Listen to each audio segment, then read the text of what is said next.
All right. Let's see. Kathy. Yes. All right. Well, Kathy says that we are live, and that must mean we really are, because Kathy wouldn't lie. Right, Kathy? Right? Right. All right. Well, so we're live. Welcome, everybody. Hope you're having a good Friday. If you're watching on Friday, if you're watching later, this is being recorded on Friday, July 22nd. And we have a lot of interesting things to talk about. My name is Luke. I will be your teacher for today's class, today's live English show. We're going to be talking about, as the background suggests, some weather-related stuff. We're experiencing a bit of a heat wave right now, and we're going to be talking about how to describe that. And some other stuff too. We're going to be focusing on adjectives, which is going to be connected. Really, we're going to be focusing on descriptions and adjectives in this one. What else? Of course, I'm going to be answering questions as I usually do. If there are some good ones, we're going to be covering. We're going to be watching a video or two. We're going to be, hanging out, and we'll see what happens, I suppose. Anyway, welcome everybody. It's great to have you here. Awesome. I've got today, there was some criticism of my previous, me leaving a coffee mug that didn't have coffee in it on my desk, and it had dried out after I think 2 days. So I do, if you see two different mugs here, you've got the Rad Dad mug, and then you've got this, it's from Starbucks. And I just want to say that both of them have beverages in them, fresh beverages. There are no cups that are not being used here on my workstation, on my desk thing. So don't judge me for it. This one is soy milk, which is delicious, and then I've got some coffee as well. I might be going back and forth between them. I don't know why I'm labeling my drinks, but there you have it. All right, so it's great to have. We have a few people joining already, which is nice. Welcome, and I hope you've got some cool plans for the weekend. I have some plans. I think I might be going hiking a bit, but it also depends on the temperature, because Europe's been going through an extreme heat wave, and right now on the East Coast, we have a bit of that going on too.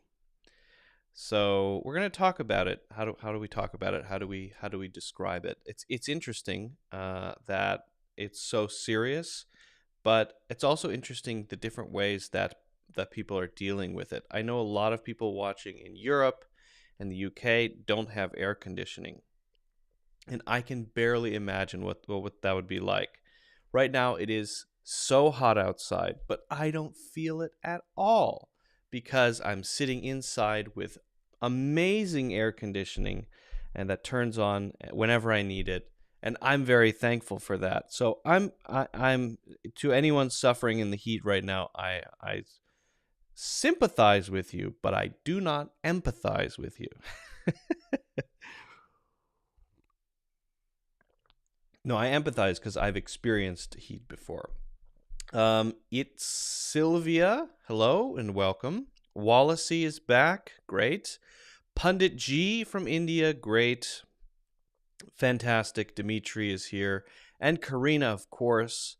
I see some familiar names. That's good news. Familiar names. Okay, so if you have questions about grammar, about pronunciation, about culture, about describing things, about idioms and phrases, about the feathers on a penguin. Do penguins have feathers? I don't know the answer to that. I feel like the answer should be yes. Whatever you have questions about, I will do my best to answer. I recommend asking English questions because I don't know very much about other stuff. I don't know anything about other stuff. I only know about teaching English. It's literally the only thing that I know. Okay. Well, why don't we get started? I want to start with some grammar. And you know, we're going to be spending some time today on the blackboard. I hope that's okay with you. Because I want to focus on adjectives. Adjectives are what make the English language interesting. Well, I suppose any language interesting, right? Think about a sentence. Listen to this sentence, right? That is a parking spot. Okay? Again, that sentence. That is a parking spot. If I say the sentence, that is a parking spot, you know what it means. But you don't know anything about how I feel about it. You don't know anything about what it looks like. I know parking spot. Well, how could it look like anything, right? But I used to live in a city with very bad parking. You have to drive around for 30 minutes to find a parking spot. And I used to have to do this sometimes 11 p.m. I'm driving around looking for a parking spot. And sometimes I would see one and I would say, ooh, look at that. That is a juicy parking spot. How can a parking spot be juicy? Well, it doesn't matter immediately. What the point is, I've added a word that is a juicy parking spot instead of just that as a parking spot. And now that's going to tell you something. What is it going to tell you? Well, it depends on how well you know me. It depends on what you think juicy means. You might think, a juicy, that's for fruit. Juicy is for other things. Right? A juicy can be used for a lot of things, right? So if I say, well, that's a juicy parking spot, it means it's perfect. Maybe it's right in front of my apartment building. And it's easy to get into that parking spot. Oh, it's perfect, satisfying. So when we see things that are kind of satisfying or feel ripe or seem like the perfect thing, right? We sometimes describe them as juicy. You're doing a deal, you might say, oh, this is a juicy deal, a juicy opportunity. Juicy can be used for so many different things. My point is, adjectives are good. Adjectives are juicy. Adjectives allow you to build a world of colors and sounds and smells and feelings and internal subjective states that nouns and verbs are just not as good at. Nouns and verbs allow you to put things in places and allow you to interact with those things. I parked in the parking spot, right? And adjectives allow you to add flavor, color, texture. Adverbs allow you to do that too in a different way to describe those actions. Now, I know you know this, but I'm just trying to set up what we can call ambiguous adjectives. Now, when I describe an ambiguous adjective, this is an adjective that might be taken in a different way depending on the situation. And I will explain what I mean. I'm going to give you some examples. In fact, why don't we hop over to the blackboard to do this? So, ambiguous could mean one thing, could mean another. It's a little bit fuzzy. And the thing that decides what it means is what's going on, is the situation that we're in, right? All right. So let's take a look here at some ambiguous adjectives, and I want to start with ones you're probably very familiar with, but we'll explore how they can mean different things, okay? We'll start with mind-blowing,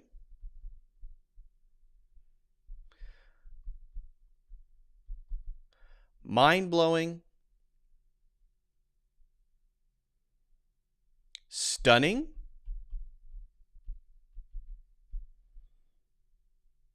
and unbelievable.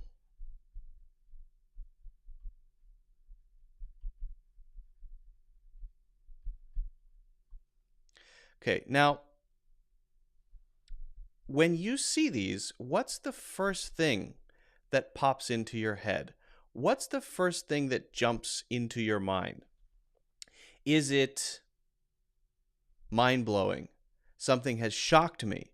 I've seen something surprising, and now I don't know what to do. It's mind-blowing. Maybe. Okay. Stunning. Stunning. I've seen the most beautiful thing I've ever seen in my life, the most beautiful person I've ever seen in my life. It's stunning. Or I'm actually stunned because, again, something has surprised me. Unbelievable. I'm furious, I'm angry, and I can't believe this thing happened to me. Well, all of those could be true, but those could be different situations too. So let's take this one, mind-blowing. If you have something that's mind-blowing, how do you feel? Well, you say that it has blown your mind. By the way, you will sometimes see these written together as one word. Sometimes you'll see the hyphen between them like that. I usually write it with a hyphen. Something has blown your mind. That means it is way beyond your expectations, way beyond what you could have imagined before. You are having an experience that exceeds what you imagined before you had the experience. Now, that could be a good thing. That could be a bad thing. That's why it is ambiguous. Well, how would that be a good thing? I would give a simple example of trying a food that you've never had before and it is amazing. And you say, this is mind-blowing. Now, sometimes people will even add an ly at the end, mind-blowingly good. But we can just say mind-blowing. Now, this is not just good. It's not just fine. It is beyond fine. It is totally amazing. Okay? Now, this could be a negative thing, as I said. Mind-blowing could be about how stupid someone is.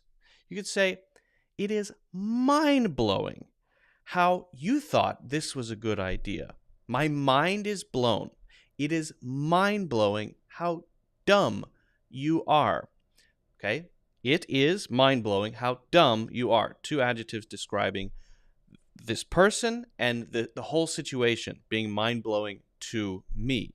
Okay, so there we're using it in two different ways. Again, it's all about exceeding expectations. What about stunning?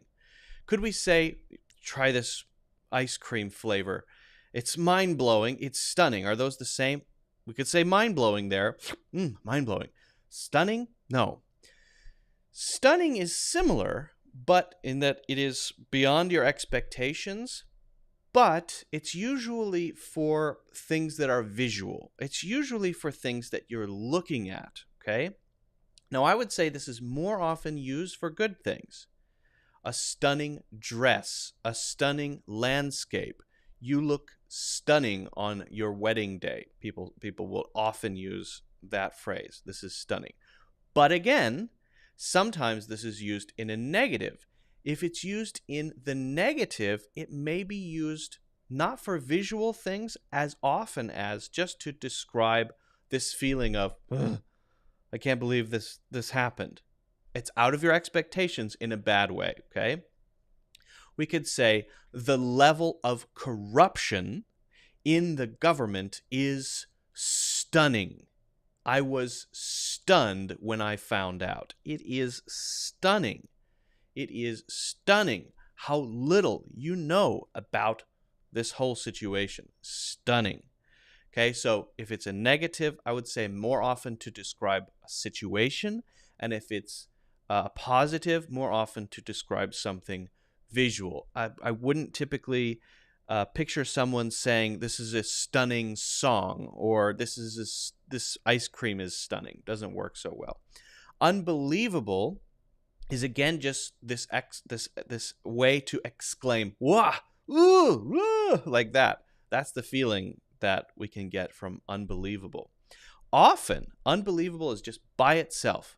Not even in a sentence. You can put it in a sentence. You could say, this ice cream is unbelievable, right? The level of corruption in the government is unbelievable. You can say those things. So you can replace either one. Your dress is unbelievable. You look unbelievable in that dress, right? Okay. So for either of these, you can use unbelievable, but often unbelievable is by itself as a reaction to something, right? Okay, so you go to the top of the Empire State Building and you look around and you see the beautiful skyline. It's actually not that great, but imagine it was great. You might say unbelievable. You might say stunning for that sort of thing. Mind-blowing? Maybe. Okay, you could. But just that by itself, unbelievable. But you also might shake your head, right? As a reaction when something negative happens. You're working with someone. They were supposed to do something by today, and they just didn't do it. And you can't believe you've been talking about it all week, and they just didn't do the thing that they said they were going to do. And you feel very frustrated, and you hate this person right now. So you shake your head and you say, unbelievable. I'm laughing, but I'm trying to do a serious face. Unbelievable. Right? I'm still laughing, but that's the idea, okay? Now, what about, we're going to look at one more set here. Hopefully you at least get the idea that I'm trying to get across here. What about ones for craziness, right? We might say, for example, and this is one we talked about a little bit last week or 2 weeks ago, but maybe last week. I forget. I'm sure you've heard these. Insane, crazy, and nuts. Now, actually, these are very similar to the ones we just talked about, unbelievable, mind-blowing, and stunning. Except those, I think when people just say the word unbelievable, stunning, people's immediate feeling is that's positive. If it's in a negative context, people will say, okay, it's negative. But just those words by themselves alone, I think most people would consider those positive words. Now, this is kind of the opposite. Most people would consider these by themselves negative words. The definition of insane is you've lost your mind. Crazy, you've lost your mind. You're nuts, you've lost your mind. They all mean the same thing. You can use these synonymously, right? They're all the same. But they're not always used in a negative way. Now, this one, the usage is different. We wouldn't say, are you mind-blowing? But we would say, when we're shocked by what someone is doing, are you insane? Are you insane? Are you crazy? Are you nuts? What are you doing? We're surprised by what someone is doing, right? Now, that could be positive or negative. I would say maybe more often negative. What are you doing? Are you insane? We think someone is engaging in risky behavior, crazy behavior. But maybe that is exciting and delighting or funny. Maybe they're doing something crazy that's funny. We would say, are you insane? Are you nuts? And that is a positive expression, okay? Now, what about that ice cream thing? Could we say simply, this ice cream is insane. This ice cream is crazy. This ice cream is nuts. Now, I think we could say this ice cream is insane. I don't know if it's as common to say for taste, this ice cream is nuts. Maybe because the ice cream might have nuts in it. But I just my feeling is that these two would not be as common for tastes. But that is a positive thing, right? Positive description of the ice cream. Now, if we say, for example, that wedding dress is nuts. That wedding dress is nuts. This is now different than, for example, stunning. We've got to be careful about these connotations. I would always be cautious to say, always use insane, crazy, nuts, mind-blowing in the same way. Absolutely not. If I say that wedding dress is stunning, what it means is beautiful, overwhelming. Can't believe how beautiful it is. If I say that dress is insane, that dress is nuts, that could also be a positive description of the wedding dress. However, it might be more that the dress is very unique. It has 30 diamonds on the front of it. It's the most expensive wedding dress I've ever seen. So I'm talking about something extreme about the wedding dress instead of saying how beautiful it is. If I say it's stunning, it just means, oh, that's beautiful. If it's nuts, if it's crazy, that is a crazy wedding dress. Then it costs $3 million or something like that. There's another reason I'm calling it nuts or crazy. It's still maybe a good thing, but there's another reason. Now, what about the view, standing on the top of the building looking out over the skyline of the city? That is insane. Well, is insane, crazy, nuts the same as mind-blowing? Maybe. Yeah, maybe it could be. But maybe if I say, this is stunning, that's more like beautiful. This is mind-blowing. It's overwhelming. It's more than I can handle, maybe, almost. It's that feeling. This is insane. Could be, this building is so tall, I can't believe buildings are this tall, right? This is nuts. I mean, I can see my house over there. It could be a lot of different things. So it's very fuzzy. So what you mean in your head may not come out exactly when you say something like, this is a crazy view. But sometimes that's what you want, leaving it open to other people thinking you might mean just, oh, wow, or this is very beautiful, or I can see my house over there, right? It is fuzzy.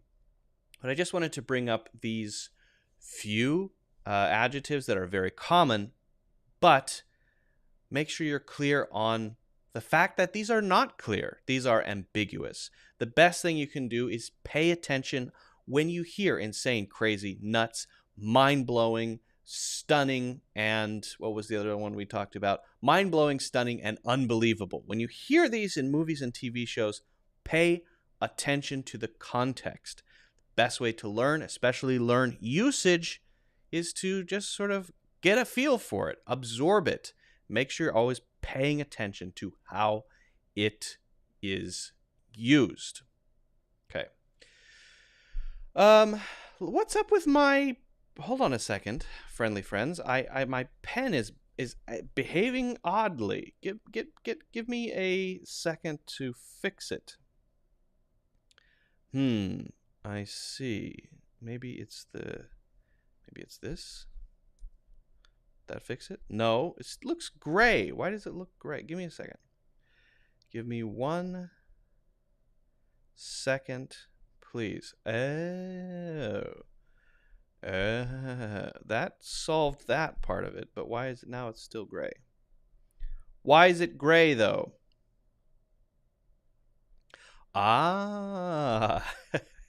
Solving one problem at a time. There we go. Problem solved. All right. Okay.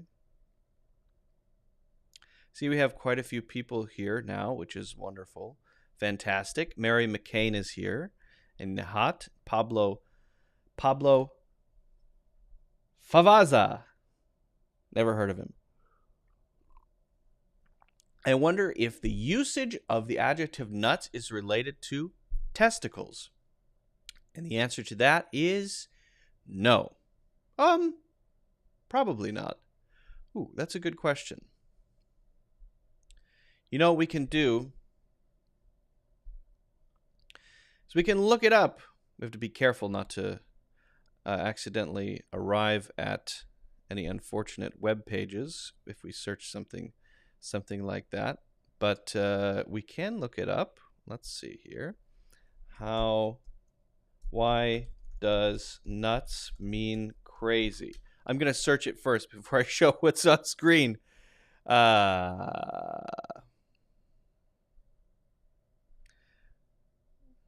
Okay, Atlas Obscuro. That's a great website. I like Atlas Obscuro. Okay, let's take a look. Let's take a look at this. I vetted the page. It is safe for viewing. Okay. Let's see if we can figure this out. Hey. All right. Nuts can mean a crazy person, a hard-shelled fruit and seed combo, category of various seeds. Yeah, testicle, la la la la la. Coming later is the idea of nuts as crazy. That use was first seen in 1908 in a newspaper comic strip called Mutt and Jeff, to be off one's nut, meant to be separated from your head and thus your senses.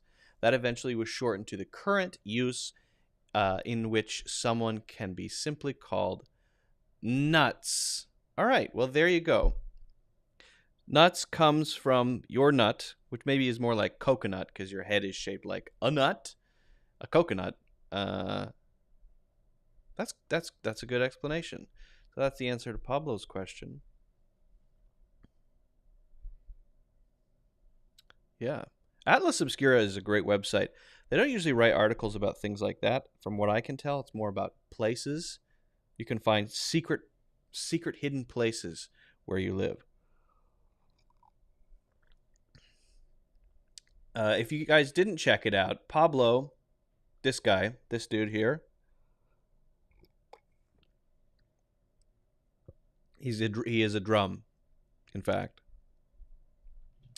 He and I did a discussion of a short story on Wednesday. So if you want, you can check that out. I think it was an interesting conversation. We may do more in the future. We'll see if Pablo's up for it. Let's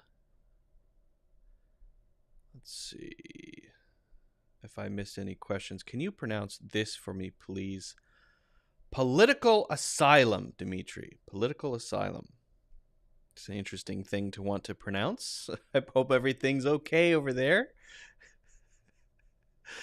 Hope everything's all right. This ice cream is banger.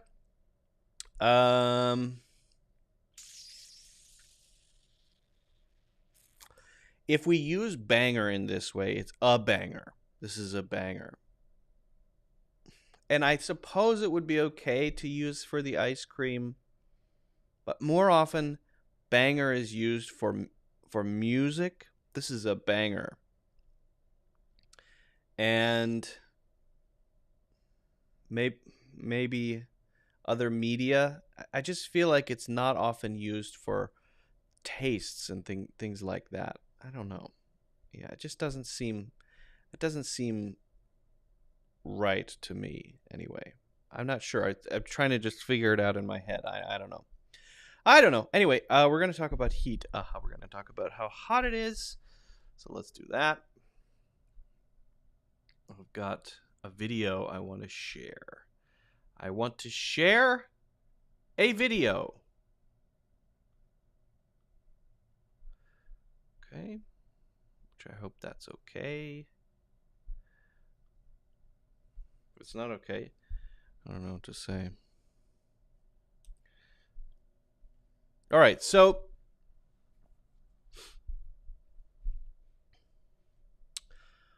those of you in the southern hemisphere right now, as I'm speaking, are probably not experiencing this because it's winter over there. So congratulations. I hope you're enjoying it.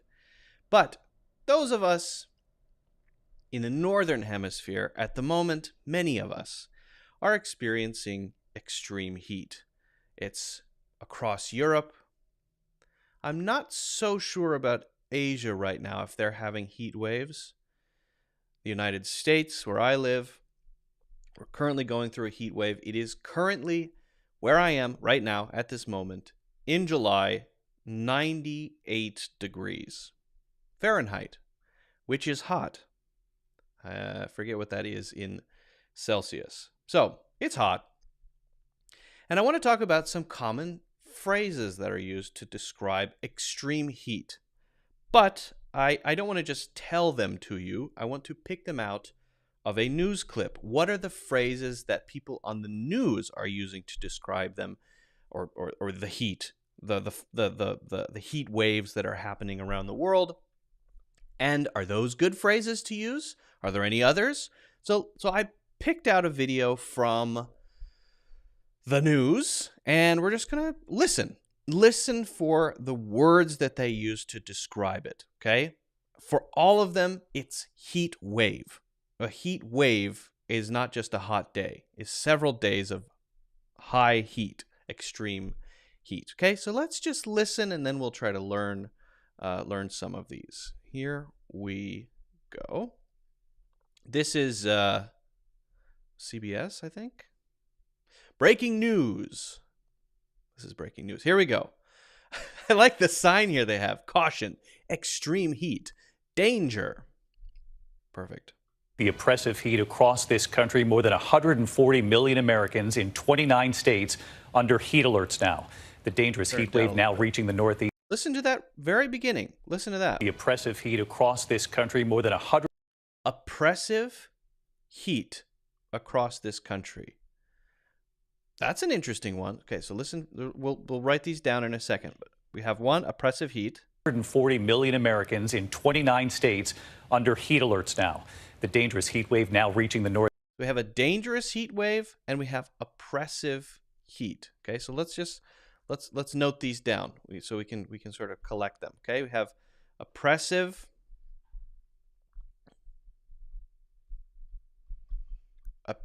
heat, and we have a dangerous, that's a D, not a P, a dangerous heat wave.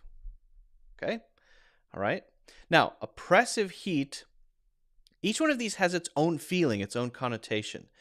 Did I say M? Yeah, it is ABC. You're right. That's right. It is ABC. Someone just pointed that out to me. Oppressive heat is this feeling of the heat pushing down on me, right? The sun is beating down. In fact, that's a common phrase as well. The sun is beating down on me. It's almost painful. It's that feeling. That is oppressive heat. It's really, really hot, and maybe it's humid or maybe not. It's not really about humidity. Dangerous, though, suggests a more medical feeling of, if you're in this without air conditioning, you could be in trouble. You could have problems. You could have elderly people may and often do, in fact, die in these heat waves. Okay, so we've got a couple here. Let's see what else we can find. Northeast, it takes 3 days above 90 for an official heat wave. 3 days above 90 for an official heat wave. Okay. 90 degrees Fahrenheit, of course. Forecasters are now warning millions here in the Northeast. This could last for 6 to 7 days. Boston tonight declaring a heat emergency. Philadelphia extending that city's heat advisory through Sunday already. And tonight, no relief in the plains either. A grass fire forcing evacuations. These images tonight from Mangum, Oklahoma. Dallas, Oklahoma City, and Tulsa all approaching 110 degrees in the days ahead. Okay. Approaching means they're going to give an upper limit. That's just a word that's used to talk about the temperature. It's you can go up or down. You could say approaching 110, temperatures as cold as -20, approaching -20. Approaching just means it's sort of moving in that direction, right? We don't need to write that one down, I think.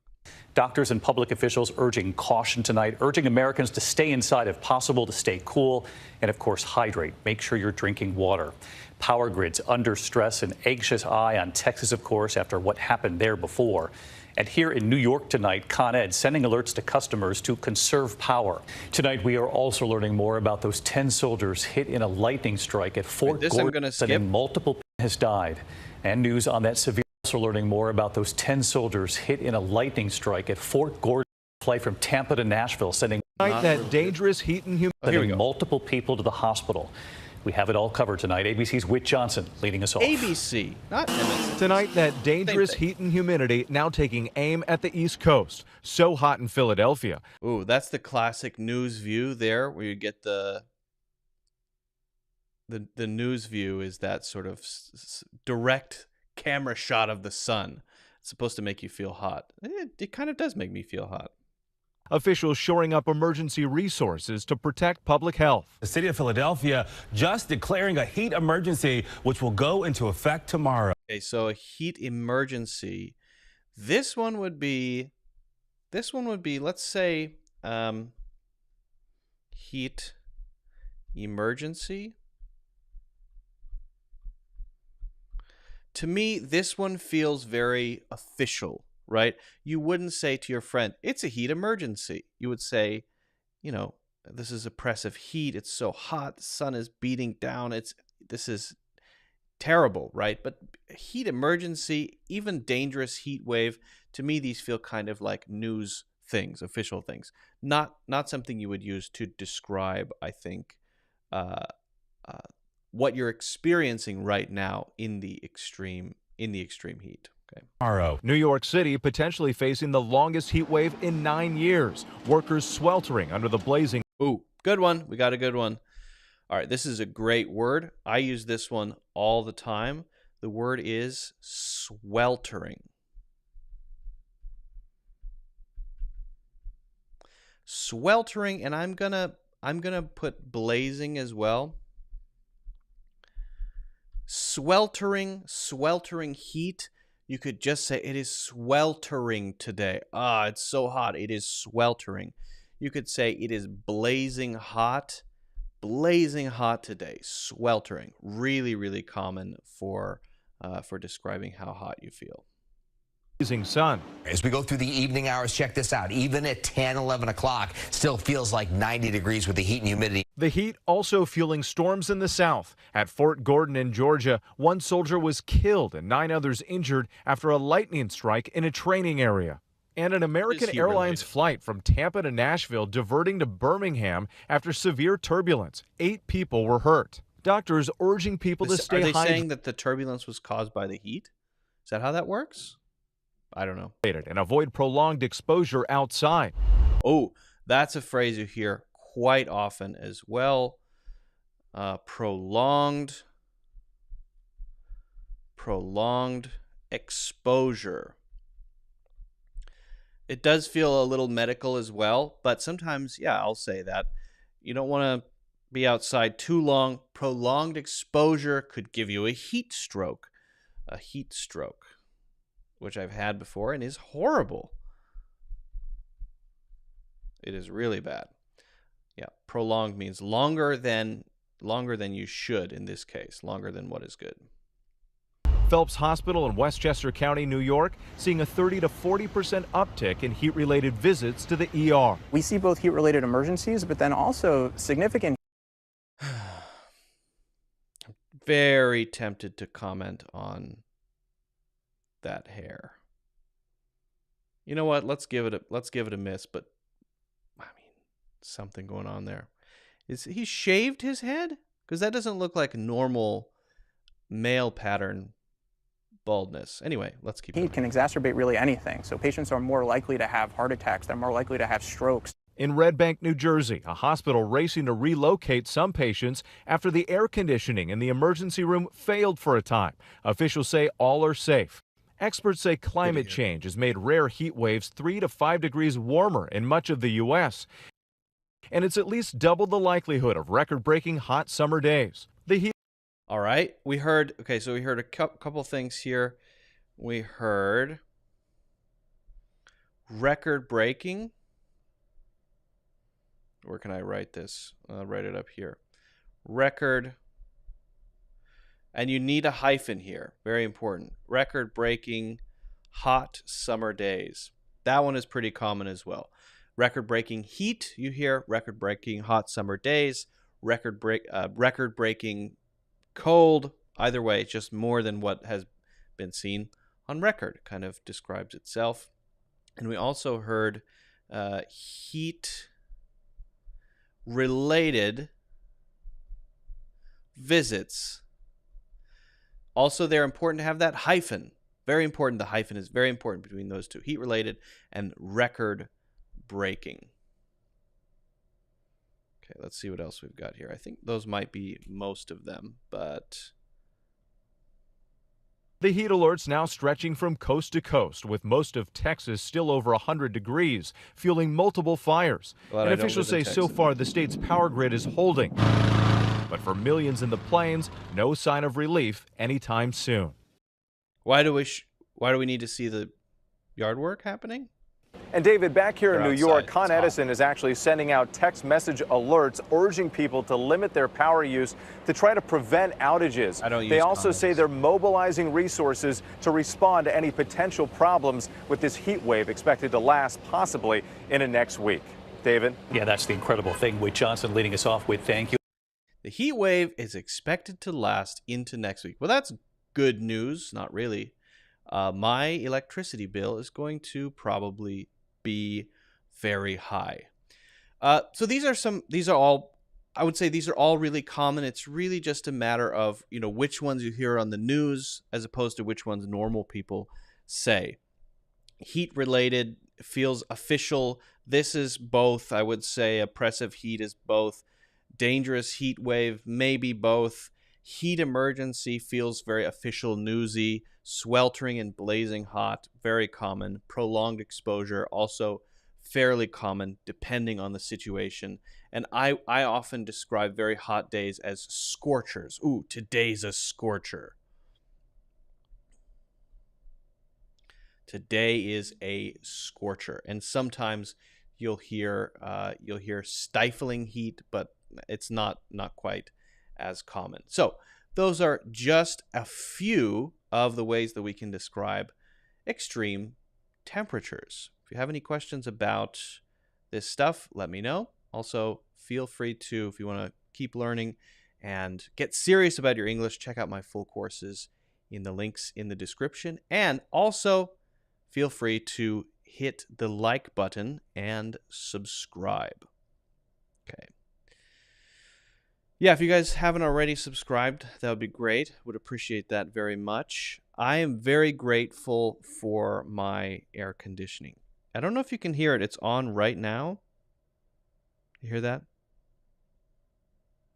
But if it went out, that would be brutal. That would be awful because it is a scorcher today. I think it's gonna reach 100 degrees today. When I first moved into this place I'm living now, the top floor's air conditioning wasn't working correctly because there was a building issue. So there was a couple days where it was quite hot. This was a few months ago, and then it got fixed, and now it's great. So, but the air conditioning is running constantly, so it's using a lot of electricity. So the electricity bills go up in the summer, but in my view, it is totally worth it. I have the AC on all the time, 24/7 during the summer. It is necessary in my view because I don't like to feel hot. In fact, in the summer, I don't even go outside very often if I can avoid it. A lot of people are outdoors people. They like to go out. They like to go to the beach. They like to do yard work. I don't understand this. I'm an indoor person. I like winter. When it's winter, I like to go out. In the autumn, I like to go outside. If it's kind of cold, I like to go out. But if it's hot, heat slows me down. It makes me feel lethargic and lazy and slow, like I'm melting. So I stay inside in the air conditioning and live on the internet, which is the way to live. Mary McCain says, you have MC. I don't know if I should say McCain every time. I can't help it. My brain is locked into that. What should I say now? It's a habit. Do you use solar panels for your house? I should. I might get them. I've been looking at the Tesla solar panels. Please just marry. All right, I want to get rid of the MC then, maybe. Tesla does solar panels. You can put those on, and you can get a tax rebate. So you can deduct your taxes that amount that you spent. And so I'm definitely thinking about putting solar panels on the roof, because if you do that on those hot days, that's a lot of solar energy, and it's essentially going to pay for itself. So it seems like it might be a good idea. Fayez says hot and steaming hot, can they be used related to weather? Or sizzling hot and steaming hot?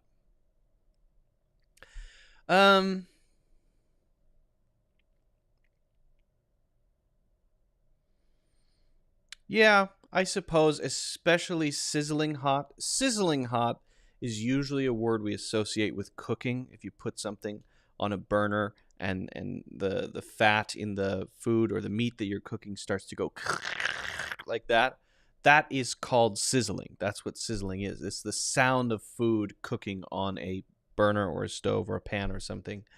So the primary function of that is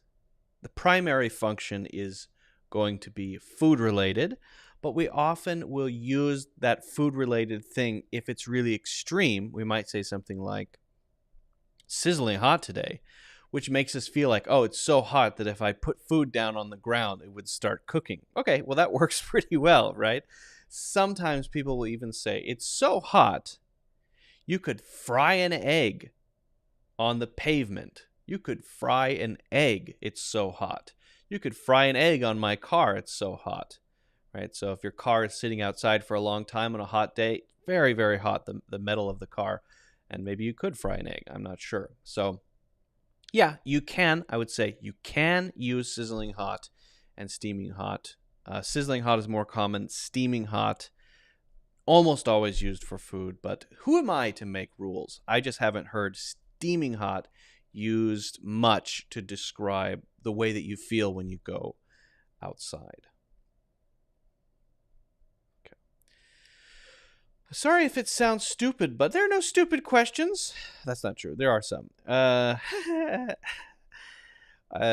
Sorry if it sounds stupid, but what is the difference between shade and shadow? This is a really good question. I like it. Hello, Paulson. Welcome. Welcome. Eamon says, I suggest you start a TikTok channel. Here's the thing about TikTok. I'm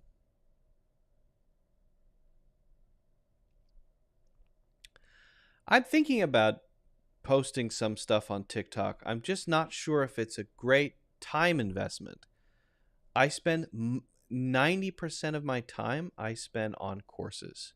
In fact, I'm going to be releasing a course next week, which I'm very excited about.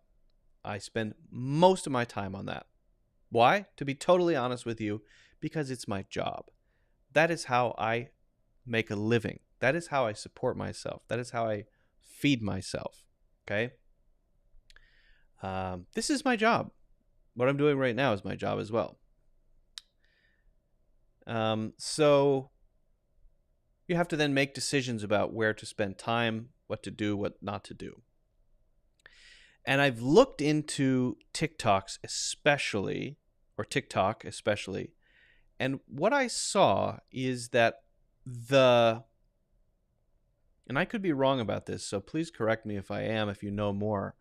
But what I saw was that the people on TikTok posting stuff didn't have a lot of people coming over to, for example, YouTube, where you can have longer conversations. You can really explain things fully, which is what I like to do on YouTube and Facebook as well, especially. So it feels just like if you're going to get a lot of people over, and that's a good way to bring people over to your long form videos and streams and stuff, great. But that's not what I saw. I looked up a bunch of English teachers, popular English channels on TikTok, and I saw this one guy who's really popular on TikTok. I see him all the time. He's an English teacher. And then I went over to his YouTube channel, because that's in his links on TikTok, and he's got like 2,000 subscribers. So if he's that popular, it's not really... Is it having an impact? It doesn't look like it. So I don't know. That was my initial analysis. I need to do some more research into it, of course. But Corinne is here. Welcome. Okay, this is a good question. Sorry if it sounds stupid, but what is the difference between shade and shadow? Thanks. What is the difference between shade and shadow? Well, shadow is not usually used as an uncountable noun. Uncountable noun is a noun you can't really count very easily. And that would be something like love and hope and time, right? This sort of thing. Shadow specifically is something that the sun makes on the ground, where one area is darker because it's blocking the sun. But if a tree is doing that, then we would describe that as a shadow. A shadow. One shadow. If there are many of those, one is cast by a tree, one is cast by a building, one is cast by a rabbit, then those are shadows. So if you see, for example, the name of a TV show, We Live in the Shadows, I think it's called. Shadows is plural. It's countable. Shadows. You can count it. Shade is uncountable. There is a way to count it, but a different meaning. Shade is a concept, an idea. It is a similar thing. It's the sun is blocking something, or the sun is rather being blocked by something, can't get through, and so it's not as bright there. But we don't usually count that. So we're standing in it, the general thing. Let's move into the shade. Can we sit in the shade? And you can use it as a verb. You can say to shade your eyes. You can say that too, right? So shade, uncountable, something that you would maybe want to move into to get out of the sun. And shadows, things that you're looking at, there's a shadow, my shadow, her shadow, their shadow, as a way to say that thing over there has one of those, usually. Or there are a bunch of those over there. Again, they're really just talking about the same thing. Something is blocking the sun. But we're talking about it in two different ways because we need to do that. It's helpful to be able to talk about that kind of thing in two different ways, right? You're in my shade, or no. You're in my... Diogenes, Diogenes was a kind of philosopher, and he was called a cynic. And there was a story of Alexander the Great coming to see him, and he asked Alexander the Great to get out of the way because he was standing in his sun and he was casting a shadow onto him. But he used, I think, the word shade. I guess he didn't use that word, but we would have translated it as shade. I think the English language translation is shade. There is the feeling of wanting to be or not wanting to be blocked, or have something blocking the sun so that it's not in your eyes. Anyway, it's a great question.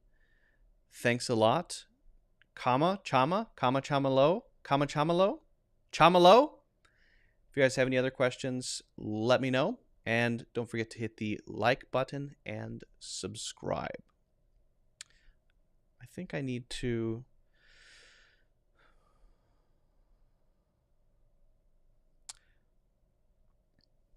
Pablo asks a follow-up question here. Are you looking for...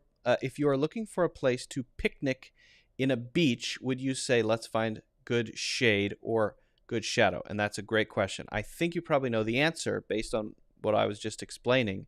You would say, and you wouldn't say there. You'd take out the The should become just good. Let's find some good shade. Let's find a nice shady area. Let's find some shade to sit in instead of shadow, right? Once we sit down, we'll all maybe have shadows, but that's not really something that we'll talk about probably. Usually in the context of picnicking, it's going to be shade and it's going to be uncountable. I was just seeing someone posting some weird links, and so I'm going to quickly ban them. Give me a second. Gotta ban him. This person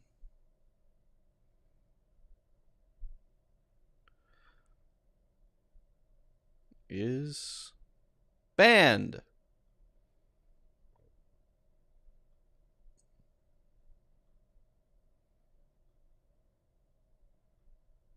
Nice. That's interesting. So you don't have that difference in Spanish. I like those language differences, right? When you have some things that are countable, some things that are not countable, and then some languages where you don't make the distinction. It's the thing. It's the phenomenon of the sun being blocked by stuff. Yeah, all right. So why not call it the same thing? It seems more efficient to me. It's interesting to me that we have both of those words for that sort of thing. I need to look up the Diogenes quote. Quote to Alexander. I don't want to mess up the quote here. According to Diogenes, an encounter to remember. Let's read this. Let's check this out here.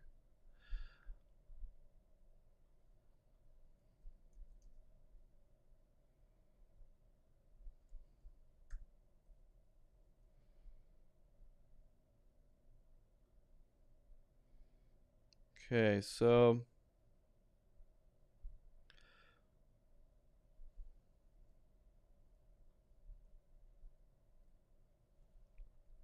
for centuries of European art was one of the most frequently portrayed moments from classical antiquity.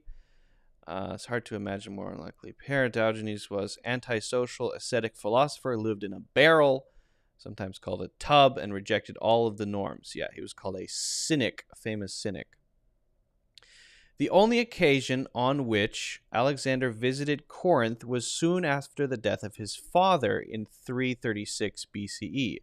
Alexander would have been 20 at the time. Wow, he's young. Diogenes would have been around 70. Different versions of the story. Okay, where's the quote?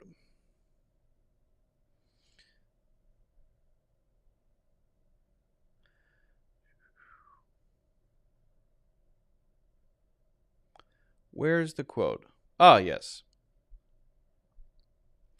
In the most famous exchange of the meeting, so Alexander wanted to see Diogenes. He wanted to visit this very famous, kind of crazy person, honestly. He would do insane things in public, complete disregard for common social norms and what people regard as polite. He was a kind of thought leader among a group of people called cynics who just rejected society completely. And he practiced what he preached. He was filthy. He was often naked or half naked. He lived in a tub. But he had some good points. He had some great points. My description makes it sound bad, but he had some really interesting things to say. In the most famous exchange of the meeting, Alexander asked Diogenes whether there was anything he could do for him. Diogenes, who was enjoying the warmth of the autumn sun, answered, "Stand aside to stop blocking the sun." This abrupt response, showing his utter contempt for the power and prestige that Alexander craved, spawned the large number of artistic renderings that followed. And Alexander said later, "If I were not Alexander, I would want to be Diogenes." In other words, if I'm not going to be at the top, number one, I would reject society completely. That's very interesting. Yeah, there's another translation of it that has shade in the translation, and I can't remember the quote exactly, but it's something like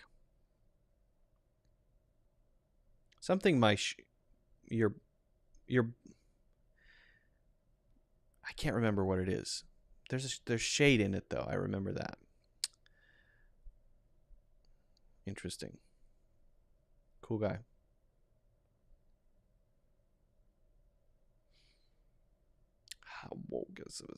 All right. Sorry, Teacher Luke, will you make a course on phrasal verbs? Good question, Mr. Yan. Yeah, I will, eventually, but probably not this year. If you want to know why, it's simple market research. The answer is market research. We don't have the difference in French either, says... is it chama, CH, or comma? How should I pronounce that? Or neither of those is correct. Okay. And also, you'll have to maybe rewrite this question. I don't quite understand it, unfortunately. All right. Moving on. Now, I wanted to, since we're kind of talking about descriptions, we're talking about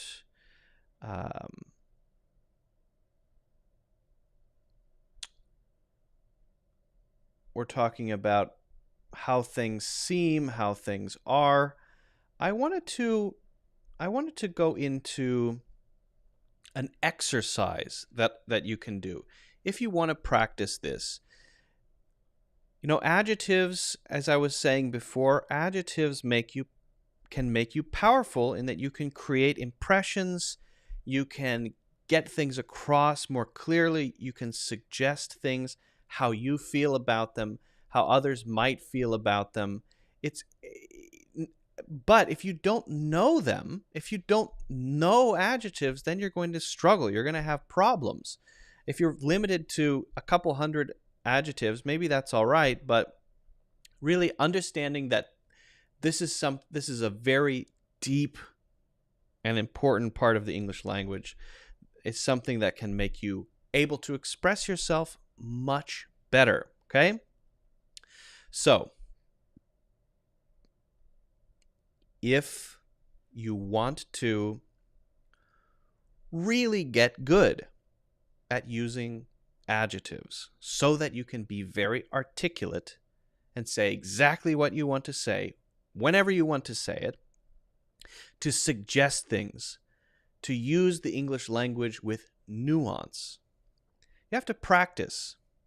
I want to give you a very simple exercise for doing that, okay? You can do this with a video, but I think it's easier to do with a picture. So the first thing you do is find a picture that catches your attention, all right? So something perhaps like this. And I'm not saying this one catches your attention, and maybe it does, maybe it doesn't. But here we have a picture of a man, and he's clearly a mountain climber, and he's on a snowy mountain. Well, that's a description. He's on a snowy mountain. He's a man, and this looks dangerous. All right, a few adjectives there. But if you really want to get into this, the first step, find the picture. The second step, try to attach as many interesting adjectives to this picture as you can. Then we'll go on to a third step. Now, this can be a little daunting. Daunting means a little scary because you see the picture and your mind just goes blank. I don't know, snowy, dangerous, right? And those are good words. But we need more. We need to go deeper. A good way to do this is instead of just sitting there and looking at the picture, do specific categories first. Category 1, how does this guy feel? All right. Category 2, what adjectives could describe this activity that he's doing? Not the scene itself, not what it looks like, but the activity itself. Category 3, now I'm going to look at the mountain, or I'm going to look at the scene, or whatever's going on, the broader scene that's happening, and I'm going to describe just that. So you go inside the person's head, then you describe the thing they're doing, then you describe the whole scene visually. That allows you to sort of feel out each category. add pieces to each category instead of trying to do that for the whole thing, which again can cause your mind to just go blank. All right, so let's start with how he feels. Let's hop into his head. What are some things going on in this guy's head in this moment when this picture was taken? Well, he could take one step and he could fall and die. Well, how does that feel? Well, it's probably terrifying. And maybe we could put terrifying, or we could put a word like thrilling. Terrifying, maybe thrilling, right? We could get a little more creative. Well, how do you feel when something is thrilling? What is that feeling? If you go into your body, what do you feel? You feel your heart going boom, boom, boom, boom, boom, boom, boom, boom, pounding in your chest. Well, we have an adjective for that uses a hyphen. We say heart pounding. Heart hyphen pounding. That's OU there. Now, very important for adjectives. Adjectives must have hyphens if you use two words. If two words are meant to mean one thing or meant to be as one word, you've got to have the hyphen between them. You can have multiple adjectives. You could say a dangerous, heart-pounding experience, right? Those would not need hyphens between all of them, but heart-pounding has to be. Because if you just say heart, pounding as two separate words, now it's not an adjective because neither of those individually are adjectives. Okay, usually. All right. But he's on the mountain, so that means it's thrilling, it's heart-pounding, but he likes it. So that might be exciting. But while you could put exciting, there's nothing wrong with that. It's such a common one. I want you to push yourself here. And this is at this point where you would break out your thesaurus. You would break out your dictionary and you would start looking up words. What actually fits here? Find a word like dangerous or a word like exciting, and then go and look at synonyms. Now, there's a whole other challenge when it comes to using them. Using synonyms, they're not all exactly the same. Just because these two are called synonyms in the thesaurus does not mean that they always mean the same thing all the time, or that even this other word that means the same thing is ever used in the English language. It could be a very rare word or a medical word. You have to figure that out individually for each word. That's a separate challenge. But look in the thesaurus and see what you come up with. What would be a good synonym for exciting? How about exhilarating?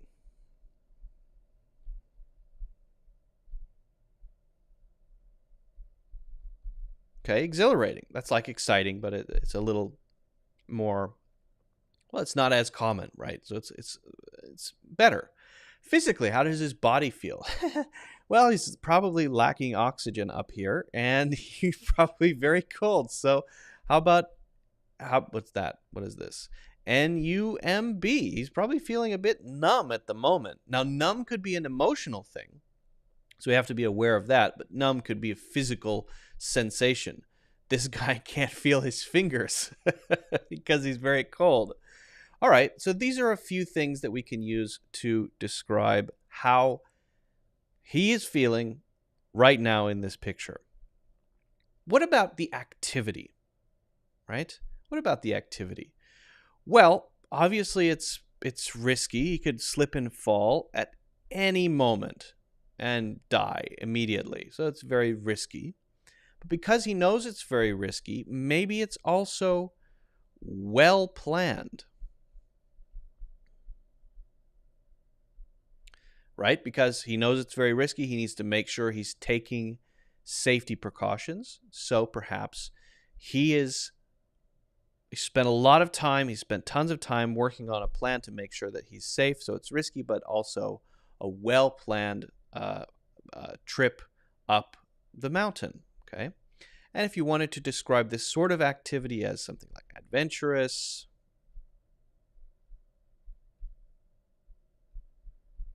daring, something like that, you could certainly do that too. All right.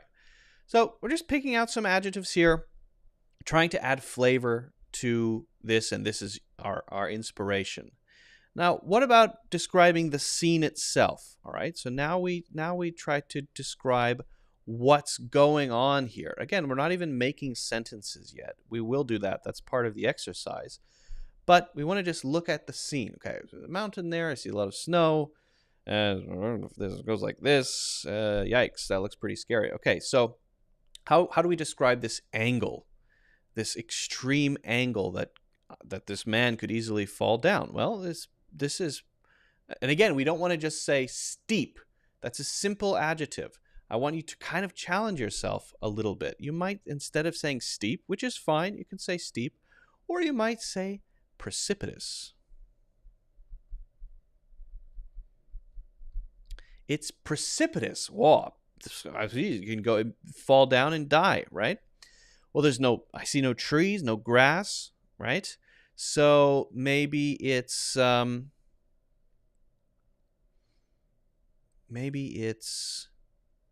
well, empty is a little bit simple.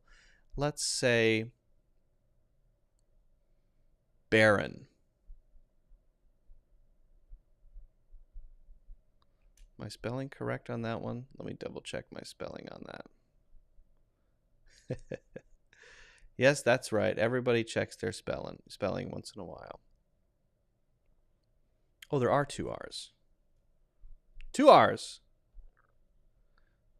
This is the name of someone in a Tolkien novel. B-A-R-R-E-N. Barren, empty, no life, right? Of course, we could use common adjectives like slippery.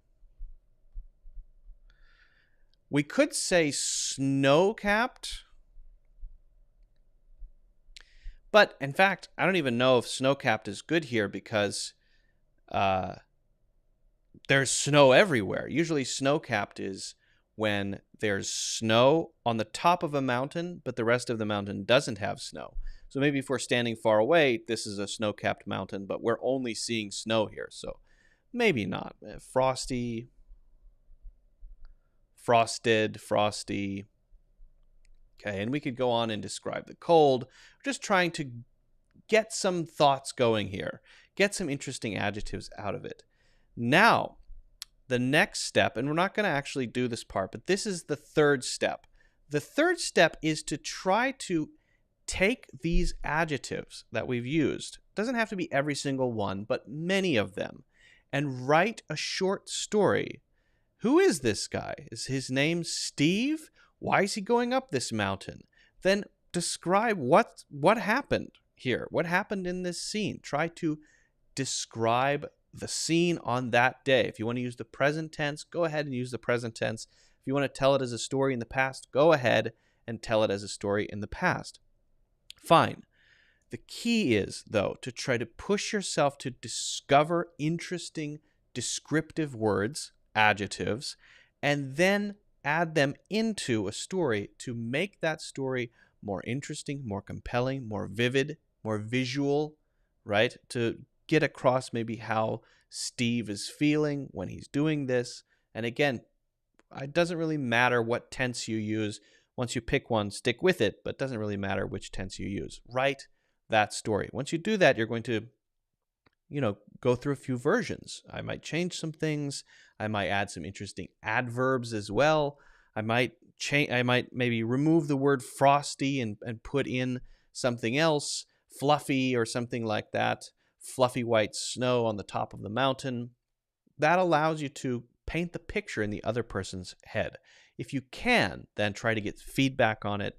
If you have a writing buddy or someone you're working with, practicing English with, do that too. Really, the key is often we learn things with input only. And if you want to get better at anything, you have to have both input and output. So get practicing, find a picture, and if you want to share it with me, I would love to take a look. Okay. Risky, yeah, risky is good. Dengue? Oh, CH. Okay, chama. Got it. Thank you. Can you advise a good application for conversation with others? Yes.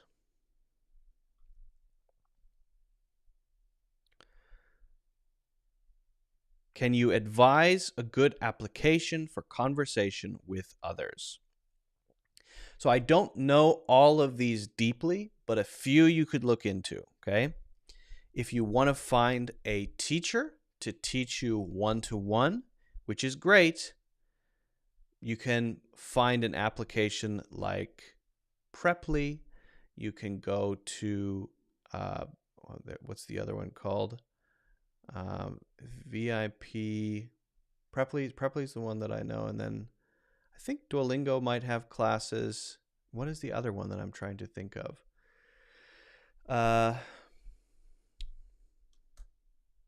My mind is going. Oh, italki. Italki is the other one. Yeah, Preply, italki, Italki. Pablo says speak. The heck is this?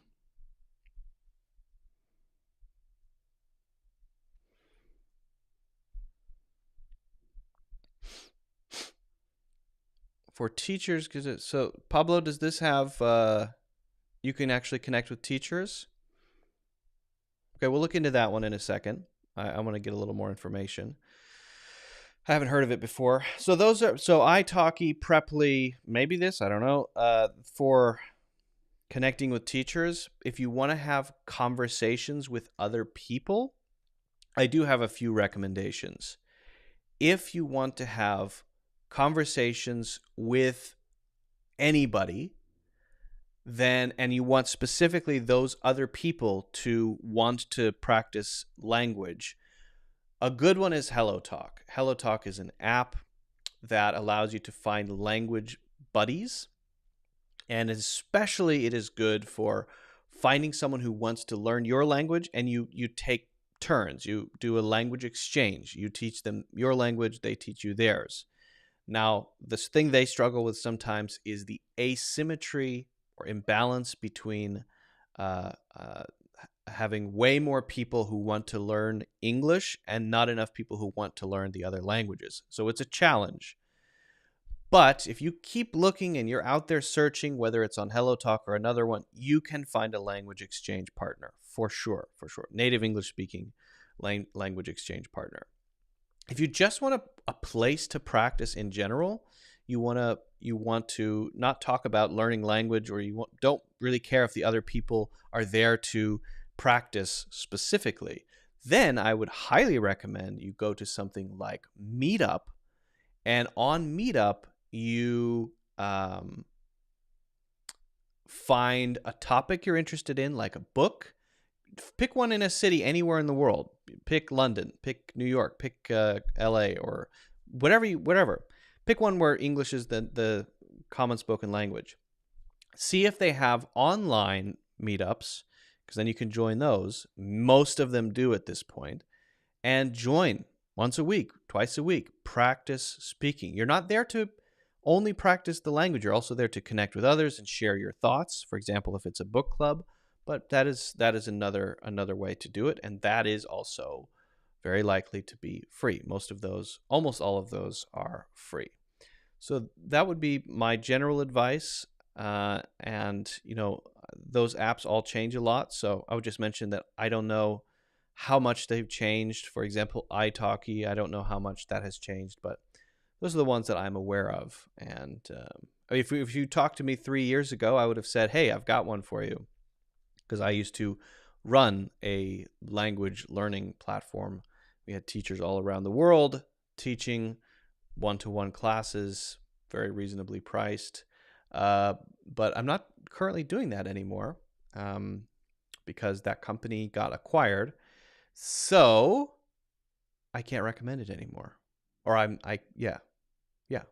right.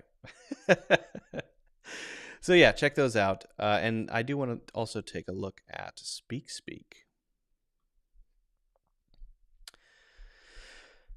Speak, huh? All right, Speak.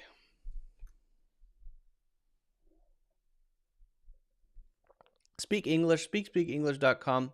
Sorry, I'm spitting coffee everywhere. How much does it cost to take a course with me?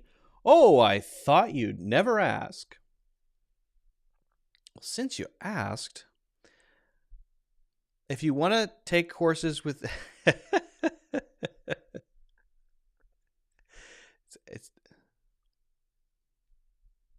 Oh, it's an app. Oh, that's confusing.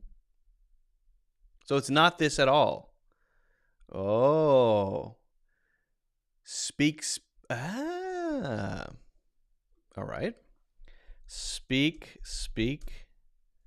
app. Is it this one? Speak?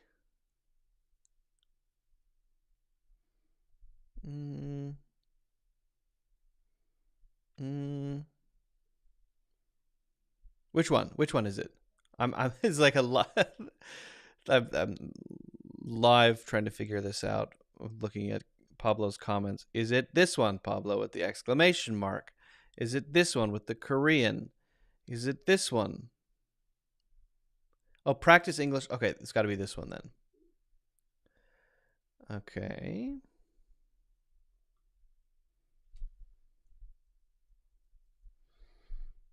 Okay. Speak with dozens or virtual characters. Get feedback on every word. Have a conversation in English every day.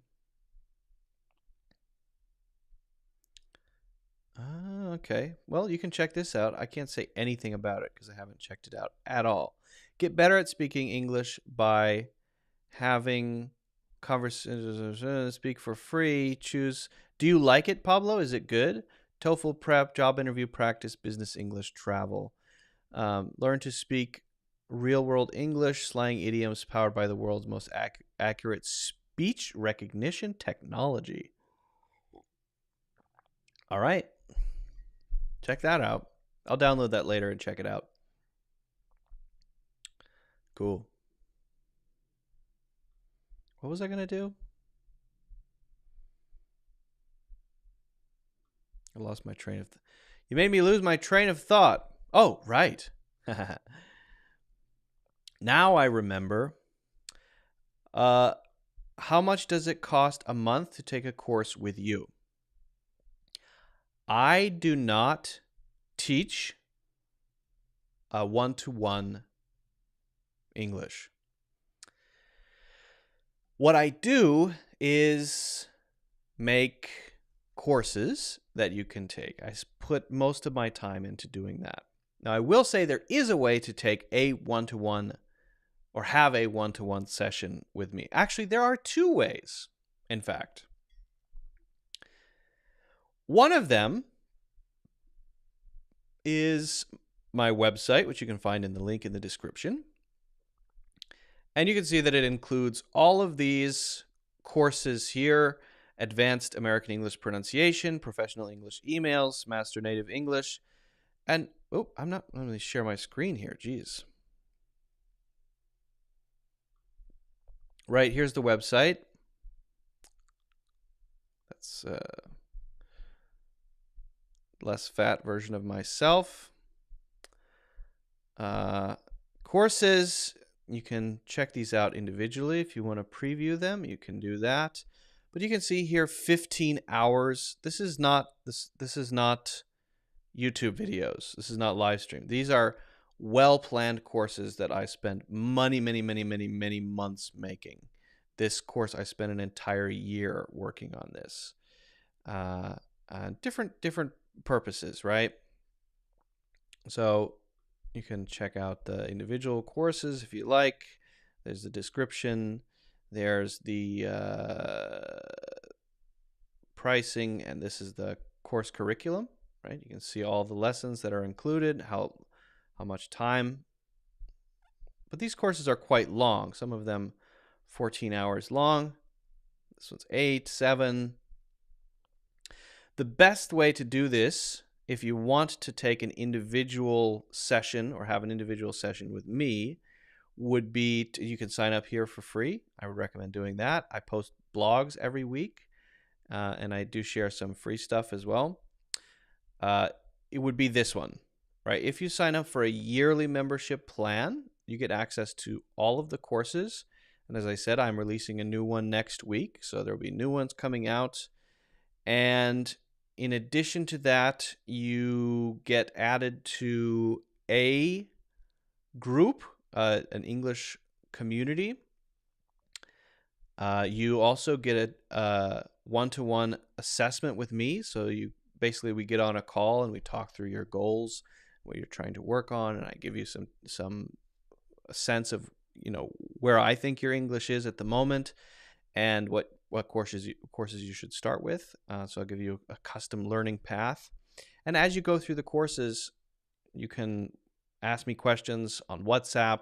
I also use Signal, and as you're going through the courses, anytime you need help with something, you don't understand something, I'm always happy to help out, especially answering questions. I try to spend a lot of my time working on that. So that would be way number one. Now, if you do this, sometimes we do one-to-one classes that are live. Something I just started doing literally 2 weeks ago. But I'm going to be asking people in the WhatsApp groups if they want to do that. So the only way to get into that at this point is this. All right, so that's that. Let's check that out. That's in the link in the description. And I think that's a pretty good deal.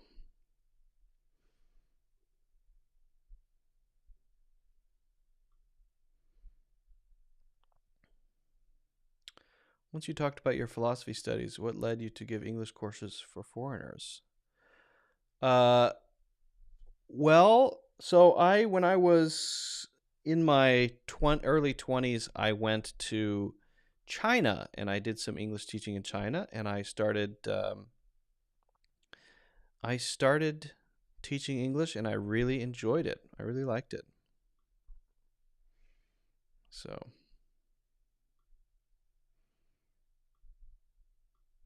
hold on, I'm just reporting another comment here. I do enjoy that.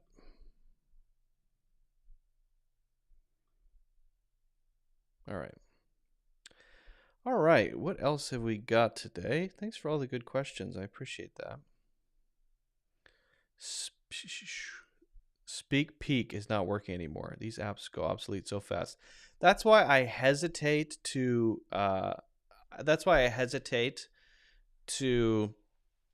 strongly endorse any one app. And I've had some of these apps actually reach out to me to ask me to mention them sort of as a sponsorship situation.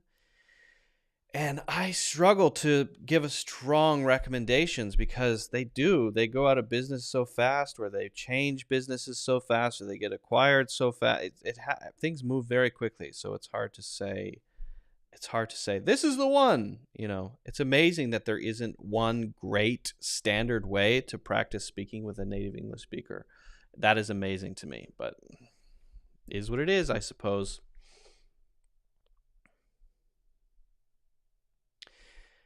Dimitri says, is it correct to say more easier? And the answer is no. And it's a good question. It's a very common issue. More easier is a redundant phrase. Why? It's because of the way that adjectives are built. This is something called a comparative. There are comparatives and there are superlatives. A comparative compares things. A superlative tells you what is the most or the least, right? So let's talk specifically about comparatives. Now, you've probably heard more and less, and you've probably heard adding er to things. So when should you do which one of those? How do I know if I should say or if I should say more, if I should say less, or I should say as? How do I know? And it's actually not as difficult as you might think. So let's build a basic structure here. We have er endings we have more or less plus an adjective. And then we also have as plus adjective plus as, and we have not plus adjective, not as plus adjective plus as, okay? These are the ways to build comparatives, not superlatives, comparatives. Now, how do you know if a word should be or more or less or what? The general rule follows syllables, which are beats in words. Don't try to get that from spelling. Just listen to yourself saying the word syllable. I recommend saying it with your mouth closed. Say the word with your mouth closed and listen to the number of beats you hear. Syllable. Syllable. Okay, so that's 3 syllables. Now we're talking about adjectives here. So 3-syllable adjectives, 2-syllable adjectives, 1-syllable adjectives. If you have a 1-syllable adjective, then you're going to use ER. So a 1-syllable adjective would be something like fast. Fast is an adjective, add ER. All right. If you have a 3-syllable adjective, a 4-syllable adjective, a 5-syllable adjective, a 6-syllable adjective, more 7, 8, 9, 10, a 100-syllable adjective, then you're going to use more or less. So an example of a 3-syllable adjective would be something like beautiful.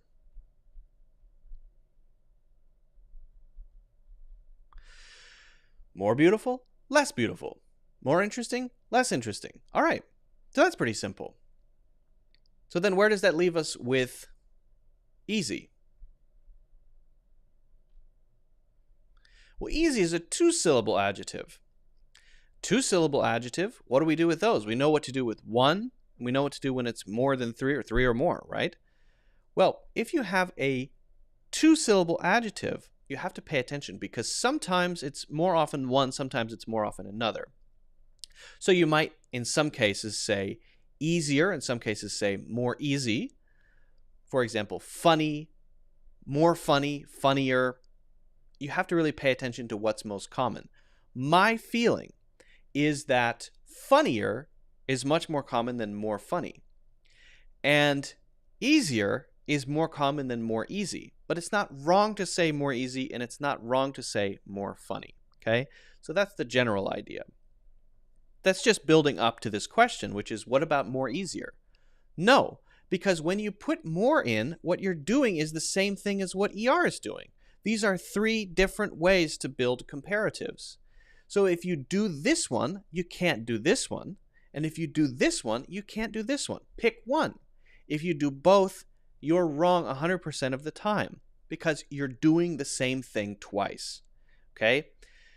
So hopefully that answers the question. Now, what about exceptions? Yeah, there are exceptions. So for example, I think a good exception is clear.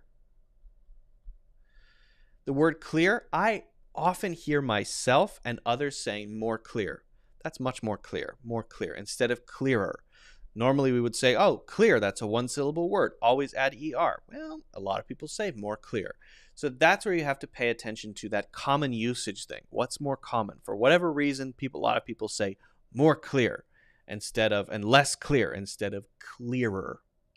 Maybe it's because of the R sound. It's weird to say error. That might be it. I don't know the reason, but it is more common, and that kind of breaks the rule. But there are always exceptions to rules. Always you will find exceptions. Now this as thing, not as thing, very easy. Don't pay attention to syllables at all. As interesting as fun as fast as easy as, not as interesting as, not as fun as, not as easy as. It doesn't matter how many syllables there are. It's the same thing. We can consider these just as sort of a separate category of comparatives. So I hope that answers the comparative question. Dimitri, it is a good one. Whenever you're learning this sort of thing, it's great to learn the rule but never get so locked into the rule that you're blind to exceptions. Because especially with language, anytime you find a rule, you will also find exceptions. And rules really exist to give you a kind of framework to get you close to using it correctly most of the time, but it's never going to be, almost never going to be 100%. All right. All right.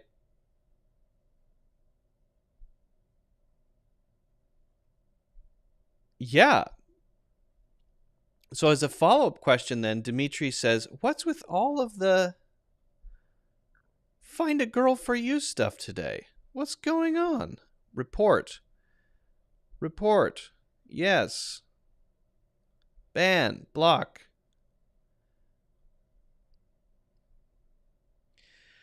I guess if anyone wants to find a girl, then there you go. Joking, of course. So yeah, Dimitri then follows up with, thank you for your clarification, but I used to hear people say much easier. Is that correct?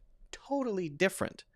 Totally different. Much has nothing to do with this way of building comparatives that we were just talking about.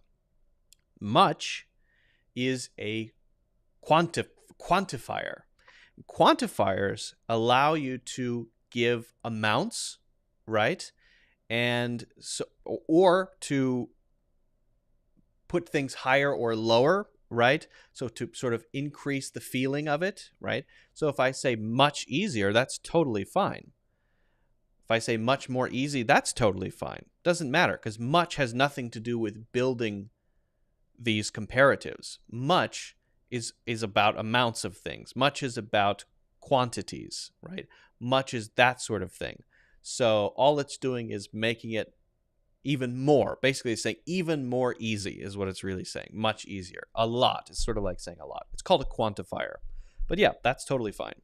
Nothing wrong with saying much easier. Totally correct. 100%.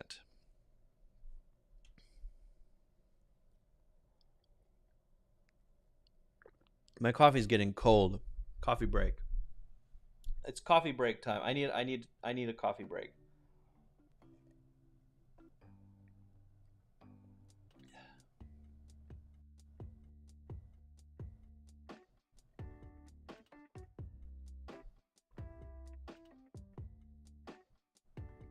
I think I need a speaking break too. My voice hurts.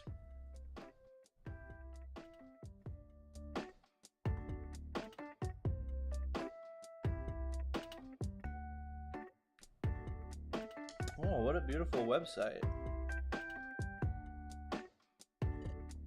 Wow, amazing. Oh my god, a blog? What? It's free?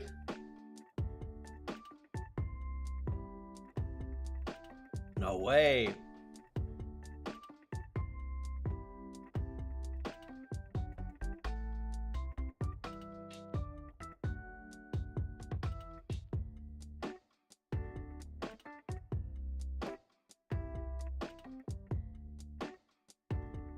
All right. I feel better now.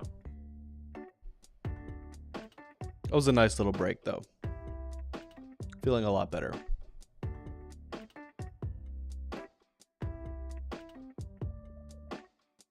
Okay. What else do I have? I've got a few other things I want to talk about. Anybody want to share their weekend plans? What they've got going on? Anything fun? Anything interesting? Anything cool? I'm looking for ideas, is what I'm trying to say.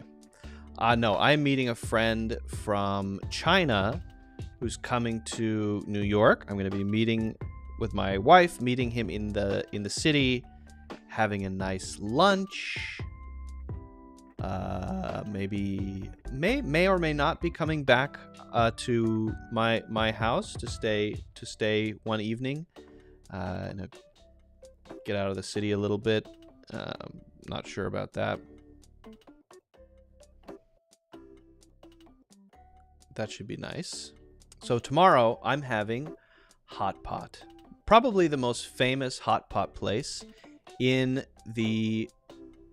China is called Haidi Lao. And Haidi Lao is also, as you can see, in Flushing, New York. So I will probably be here this weekend. On Saturday, I'm planning to go to Haidi Lao. You can look at these reviews.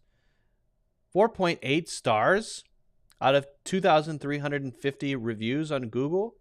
Are you kidding? Okay. And hot pot, if you've never had it, hot pot is amazing. If you've never had hot pot, you gotta have it. You gotta have hot pot. Okay, let's see if we can get some pictures going here. Basically, you get a pot, it's hot, and you can get different flavors. This one looks like chili, that's tomato, that's mushroom. Really delicious.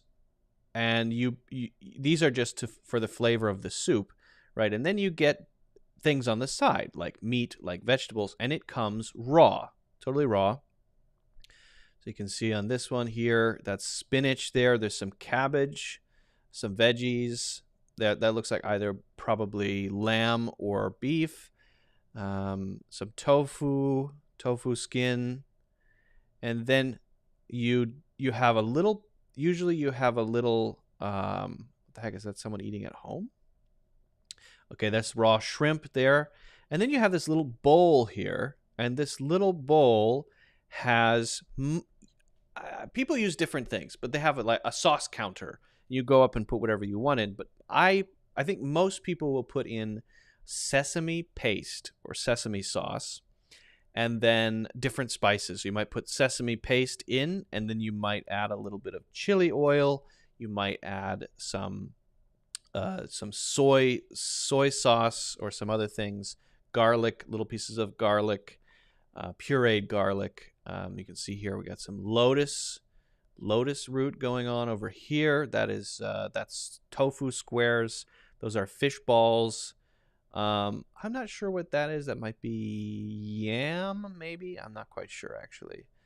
Anyway, ooh, look at that. This is a shrimp platter. But again, all of these things are raw. That's raw shrimp. So you take that with your chopsticks and you dip it in to the hot pot and you cook it yourself. You put it in, you cook it yourself, and you eat it directly. You might dip it in your little sauce bowl and then eat it directly. And it is a very, very famous style of cuisine in China, and if you go to New York, you can get it anywhere. A lot of places. Chinatown has it. Flushing is probably the best area to get authentic Chinese food if you're in New York City. And look at that spread. This is awesome. I also have a hot pot at home because my wife is Chinese and she makes very tasty food. And sometimes we have friends over and we eat hot pot at home, and it's great. But Haidi Lao is a special experience. They're famous for their customer service. They have really, really good customer service. That is called, this thing here is a fried dough stick. And it's called youtiao. And they serve that in, especially Beijing. Youtiao is just fried dough. And it's a sort of street food, common breakfast snack. Yes. Ooh, can't wait. I can't wait until tomorrow. I can't wait. It's gonna be so good.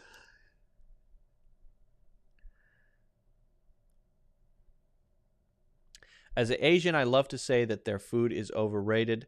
They got good reviews only because of their service. Okay, so this is hey, that's fair, because if you're actually, for example, in Beijing,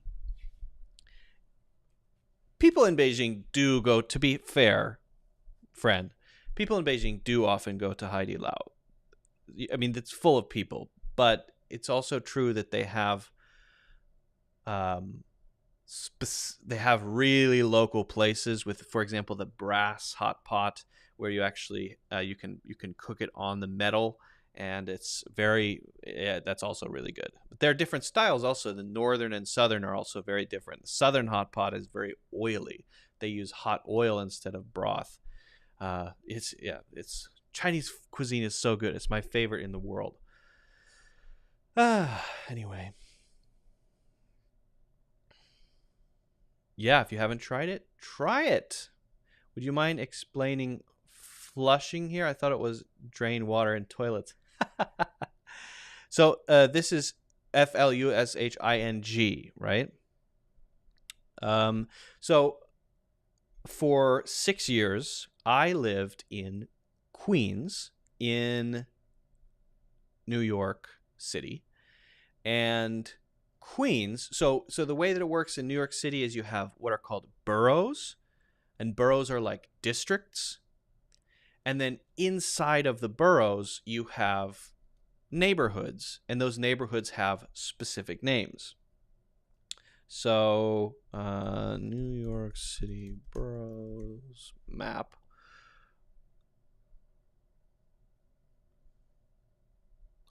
Okay, so for example,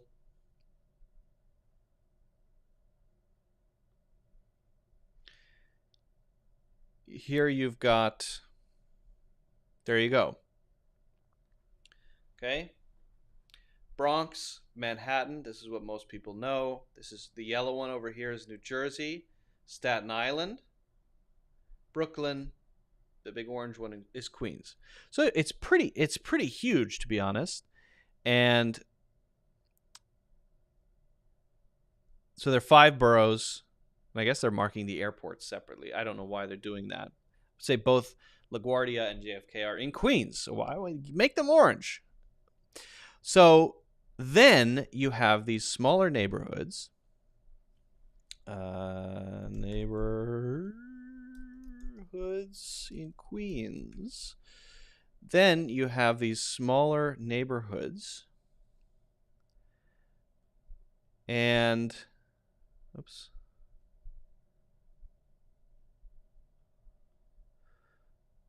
This might not be a perfect one, but it might give you an idea here.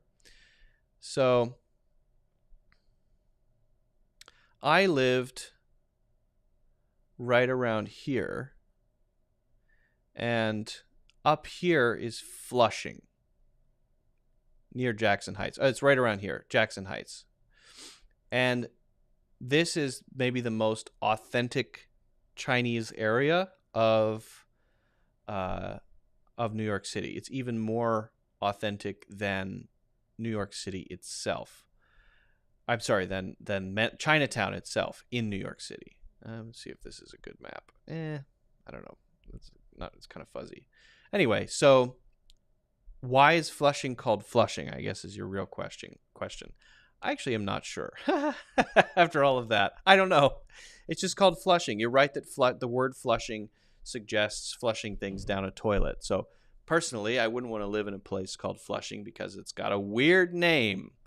And it's spelled exactly the same way as flushing things down the toilet. And when I first heard it, I thought, what? Is that like flushing things down the toilet? Yes, the same thing. But I don't know why it's called that. Why is Flushing called Flushing? I'll have to look that up later. I in the 6 years I lived there, I never bothered to look up why Flushing is called Flushing. I don't know how to say it. How can I say to a lady hairdresser I want to decrease my eyebrow hair?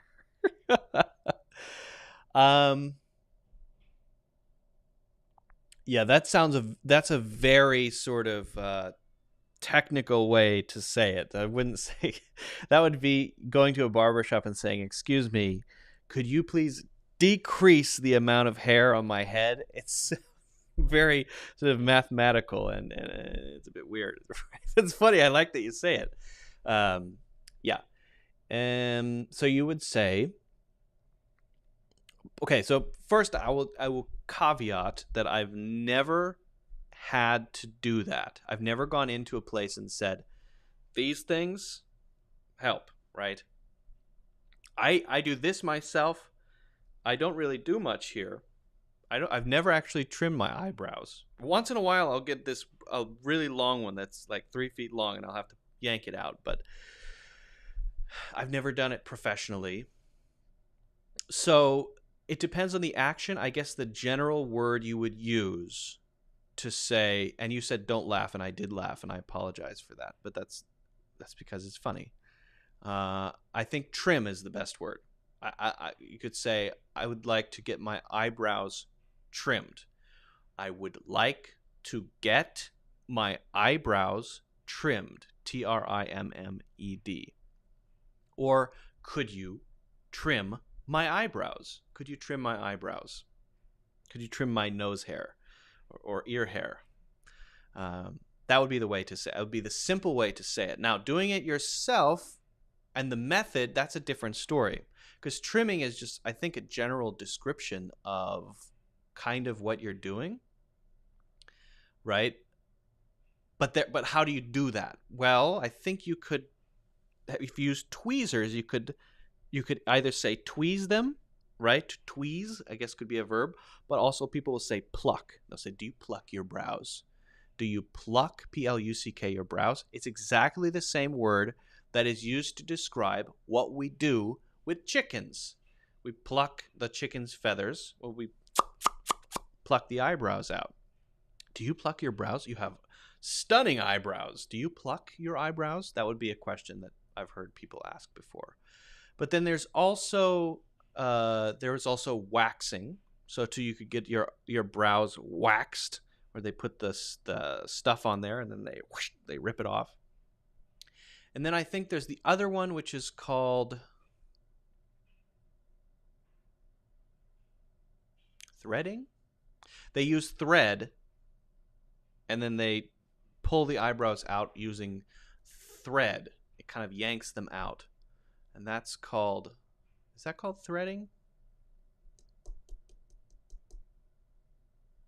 I can't remember. That might be what it's called, but it is like thread, and apparently that's one way to do it. But overall, I think you could just use the word trim.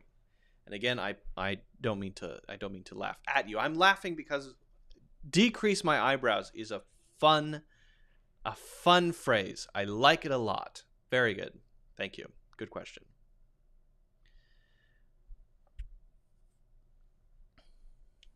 River of horse urine. It's not as bad as fleshy. Yeah. Yes, if you live in the river of horse urine, that's not so good. So I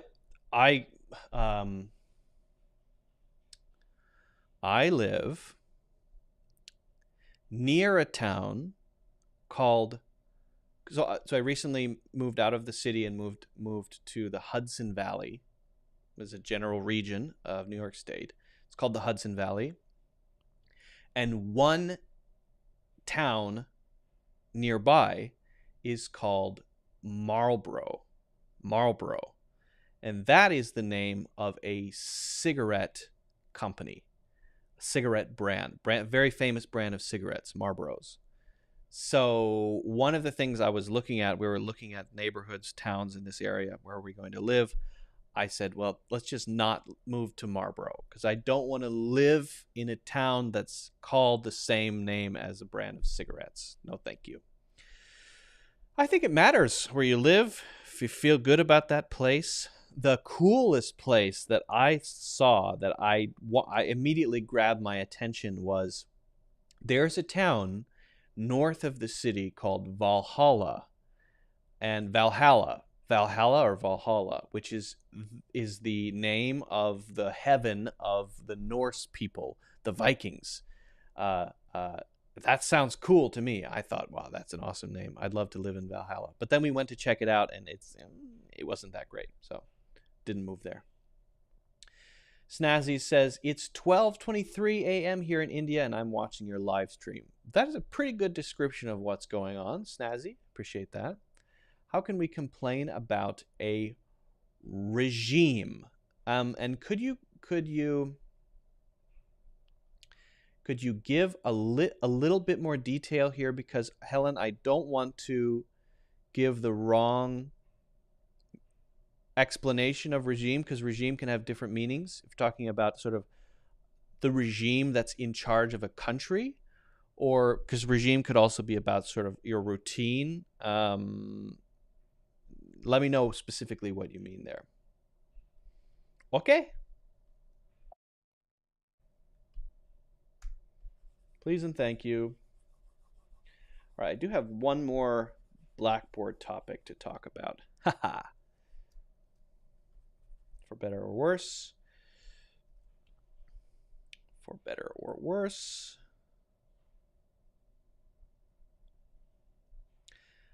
You found my course on how to learn English the right way. Oh, thank you.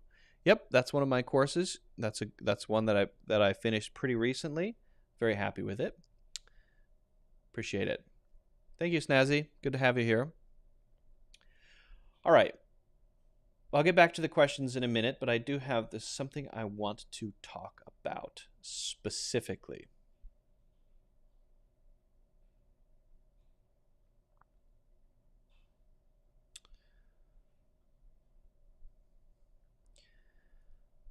When it comes to adjectives, there's a lot of flexibility. And that means that you can make your own adjectives. If you know how, you can make your own adjectives. There are limitations, of course, but it's one of the most flexible parts of speech, probably the most flexible part of speech in the English language. If you know how to use adjectives well, you're powerful.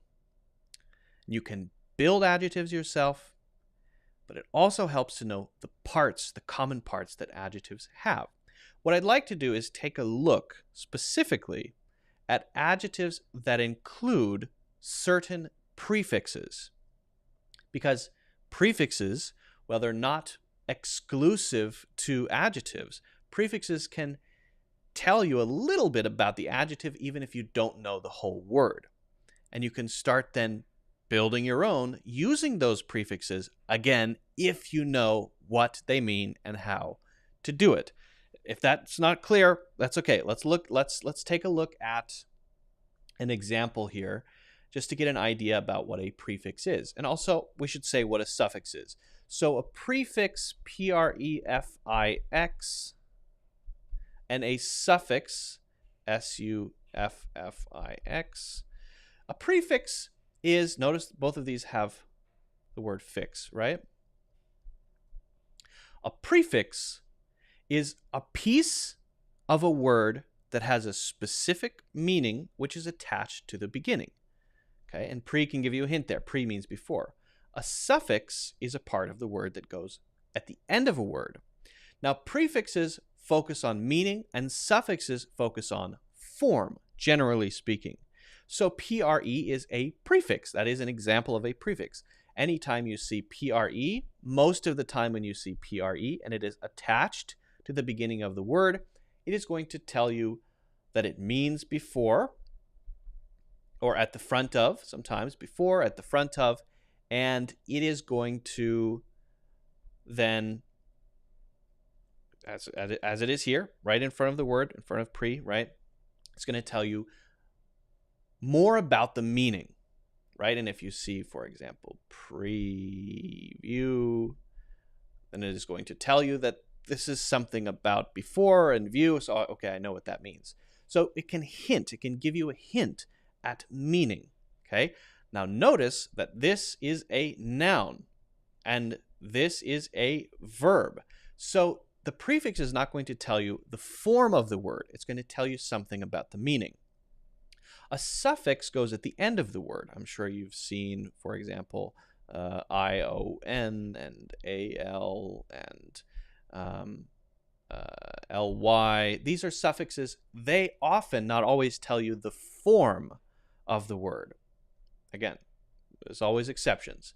But, for example, magical, AL, is going to be an adjective. So that'll tell you that that's going to be an adjective. So, now we know what prefixes and suffixes are. How do we use prefixes and suffixes when it comes to adjectives? Well, I'm going to just go over a few examples to give you a basic idea.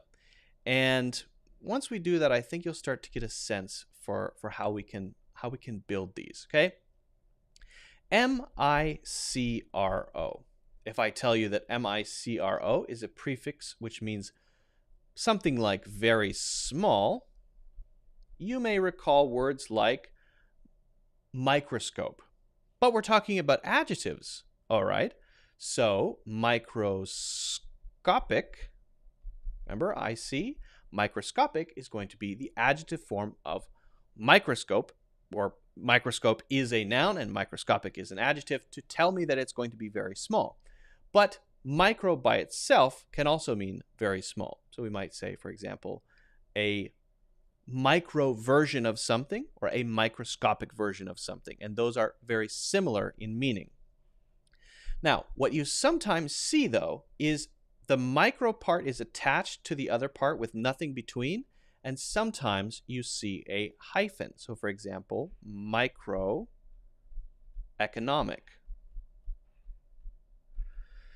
Now, what's going on here? Why does this one have a hyphen in between, and why does this one not? This is a natural process where some things become so common, pieces of words put together so often, that they become a single word, microscopic being a perfect example. And sometimes if they're less common, they're kind of still in the stage of being two separate pieces, separated by a hyphen, but if they're used often enough, eventually they're just going to be connected together. And you probably, if you look online, you'll probably see microeconomic written as a single word. So there isn't a hard rule about when you would build these with a hyphen. This is called, this piece here is called a hyphen. There isn't a hard rule about when to build these with a hyphen, as opposed to putting them together as one word. The best thing to do here is look up lots of examples, and if you use the free dictionary, you can search word beginnings. You can search by beginnings, and you can put in M-I-C-R-O hyphen, and it will tell you all of the uses of micro that use hyphen. And if you search M-I-C-R-O, you can see all of the words that begin with just that, and you can find the ones that don't have the hyphen. So this is about constructing adjectives. Now, once you know this, you can say, hey, if I know what micro means, it means very small, I might be able to add other words here. If I need to express a specific meaning that I can't find a word for, and I feel like micro is a good word for that, I can make my own word by adding here, economic, an adjective that I want to add the word or the meaning of small to, right? So micro, hyphen, and then that adjective. You can't do it for every single thing. It doesn't make sense all the time, but this is giving you permission now to create new adjectives when you need to, when you want to say this thing, this adjective is very small, and this is a way to say very small, probably with the hyphen because it is a custom adjective, okay? I'm not giving you 100% freedom to do whatever you want. You know, you have to maybe look around online to see if that's something that's been used, if you're going to be using that in conversation, but at least that is how you do it. Again, if you're building it by yourself, you probably need the hyphen, especially if it's one that's not already very common and out there. If it's very common and out there, it may be spelled without the hyphen. Now let's just look at a couple other examples. We have extra, and you might have seen words like extra curricular, extracurricular activities, for example, and you might have seen extra terrestrial, which means outside of Earth. Now, you may have seen the movie E.T. Well, if it's E.T., and that stands for extraterrestrial, shouldn't that be two words? You know what? It may have been two words back then. Back when E.T. came out, it might have been two words. I don't know. Now it's typically spelled as one word. Some people still may use the hyphen between. again, there's this flexibility there, but that's good. You sometimes want fuzziness and flexibility, and is it spelled with a hyphen or not? Because then you have more freedom to create, to do things on your own. So then you might say, okay, well, if I know that's what extra means, I'll do this. Extra what? Okay, give me an adjective. Extra simple. An extra simple instruction list. Extra simple? Sure, why not? Yeah, okay. An extra strong. Strong is an adjective, right? Yeah. Extra strong? An extra strong glue. Does that work? I made one. Did I do it? Yeah, you did it. Great job. Okay, so I want you to get the feeling for how to do this. Notice that when we're creating our own, we still have to use that hyphen when we write them down, although if they are already in common usage, they may have the hyphen. They may be written as a single word. Okay, how about this one? Super. All right. Super. How about superficial? Super, by the way, means more than, or sometimes it means on the surface, right? So way more than or on the surface. Oh, did I say what extra actually means? Extra means outside of, or more than. Could also mean more than or outside of. Extraterrestrial, outside of school. Extracurricular, outside of the earth. Extraterrestrial, yeah. Oops, that's a P. Superficial. Again, that's a word by itself, no hyphen there. What about this, though? Super great. That's a super great plan. Now, that one probably could be written as two separate words. Super and it's great. But super great could be written as a single word. If it's being used as an adjective, probably should be. Super cool.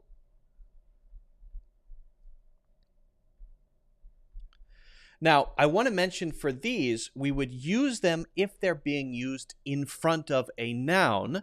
And if they're not being used in front of a noun, then we would just separate them as two separate words, right? For example, if I say, that is super great, that's similar to saying very, right? In this case, very, more than something, a large amount of something, over something. Super great. Oh, it is super great. No hyphen needed. You are super cool. This is a super cool thing. There, we get into the territory of thing being a noun and needing to have an adjective combined into one word. So while you will see some people write down a super cool thing or a super cool car as all separate words, what you should do there, because car is the noun and it's going in front of car, what you should do there is combine them into one word as an adjective using the hyphen, like glue between them. And then grammatically it makes more sense. Again, it's a little fuzzy there.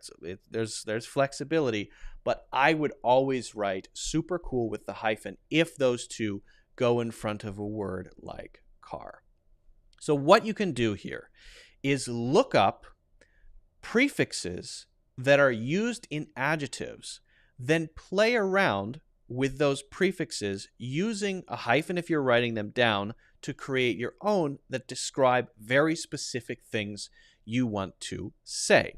Now, I would recommend using something like the free dictionary to find beginnings of words, including and not including the hyphen, to see which ones are already common, words that are already out there, adjectives that are already out there, and which ones maybe are kind of not that common or not there at all. If it makes sense and you really understand what that prefix means, you can create a lot of interesting things. And that hyphen is very powerful because it allows you to do that.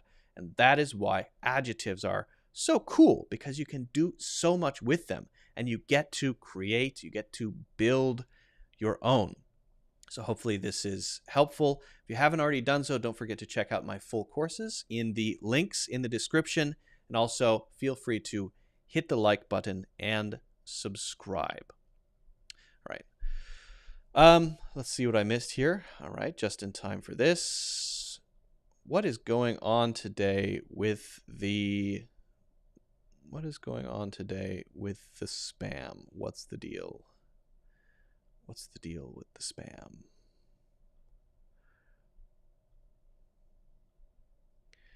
Does anyone know how to automatically report obvious spam without having to do it manually? If so, I'd like to know.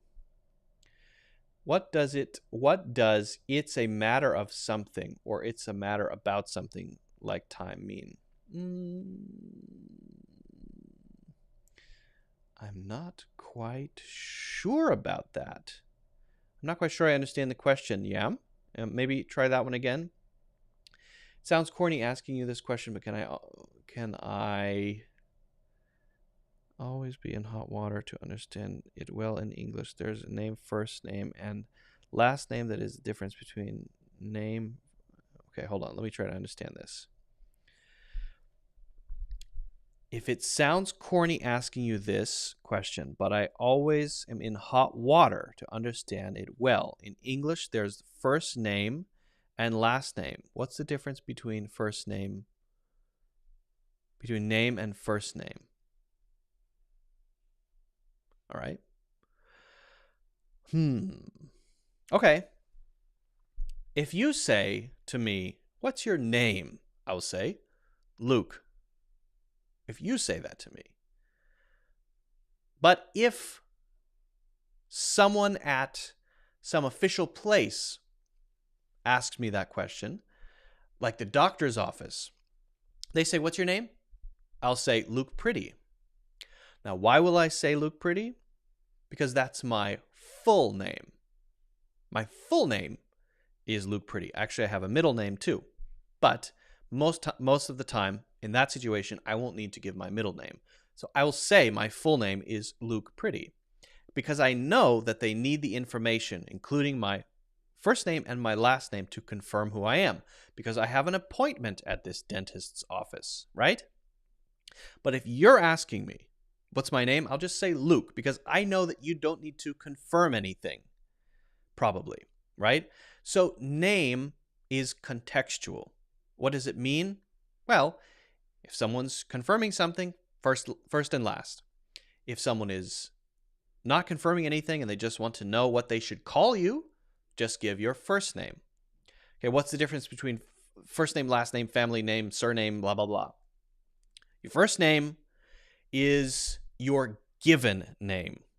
Now, this gets confusing because around the world, there are different ways to do it. For example, in Asia, I know especially in China and Japan, I'm not so sure about Korean, the family name goes first, followed by your given name, right? So if one of your parents, whosever name you follow, has the same name, and one of their parents had the same name, and it's going down the family, that's your family name, okay? It may be first, for example, in China. It may be last in the United States. But that's still your family name. So family name could be the first name or the last name. But if you're in the United States and someone says, what's your last name? Don't say your given name. Say your family name because that's the format that we use. In the English-speaking world, the first name is the given name, and the last name is the family name. Given name, first name. Last name, family name. That's how it goes, okay? So my first name is Luke, and that is my given name. That is the name that is unique to me, that is not the same as anybody else in my family. My family name is Pretty. That is my last name. It's my last name, and it is my family name. But if your family name is first because you come from a country where family name is written first, and someone asks you when you come to the United States, what's your family name? Or excuse me, what's your last name? Then you say your family name. You have to convert it so that it makes sense. And that's all confusing, I know. But you have to use whatever is kind of local, right? You have to convert it for the local system. Same thing for dates, right? You're used to writing dates one way, but in this place, you write dates another way. When I first visited China, I was confused about how dates are written. I had to learn to write dates a different way so people understood what I was writing, right? So you have to convert that. So your first name is the name that was given to you at birth that is not the same as others, and your family name is the one that you get from your family that is the same as, for example, your brother, sister, and father, mother, if their names are the same. Now, in the United States, usually when people get married, the wife will take the husband's name. In some places that doesn't happen. The name is not changed. In my case, I'm married. My wife did not take my family name because her name sounds cool, so she wanted to keep it. I'm cool with that. I don't care. That's great. So that's how it works. I know it's kind of complicated, but now when someone says, "What's your first name?" you should say Dimitri if that's your given name. And if someone says, "What's your name?" you would say Dimitri if they just want to know what to call you. And you would say Dimitri Roy if Roy is your family name. If they need to check that you have an appointment or something like that. And if someone says, "What's your full name?" you would say Dimitri Roy. And if someone said, "What's your given name?" then you would say Dimitri. And if they say, "What's your family name?" then you'll say Roy. If that's your family name, I don't know because that's just what I see in the question. All right. Hopefully that answers the question. I hope. It's quite a lot, complicated stuff.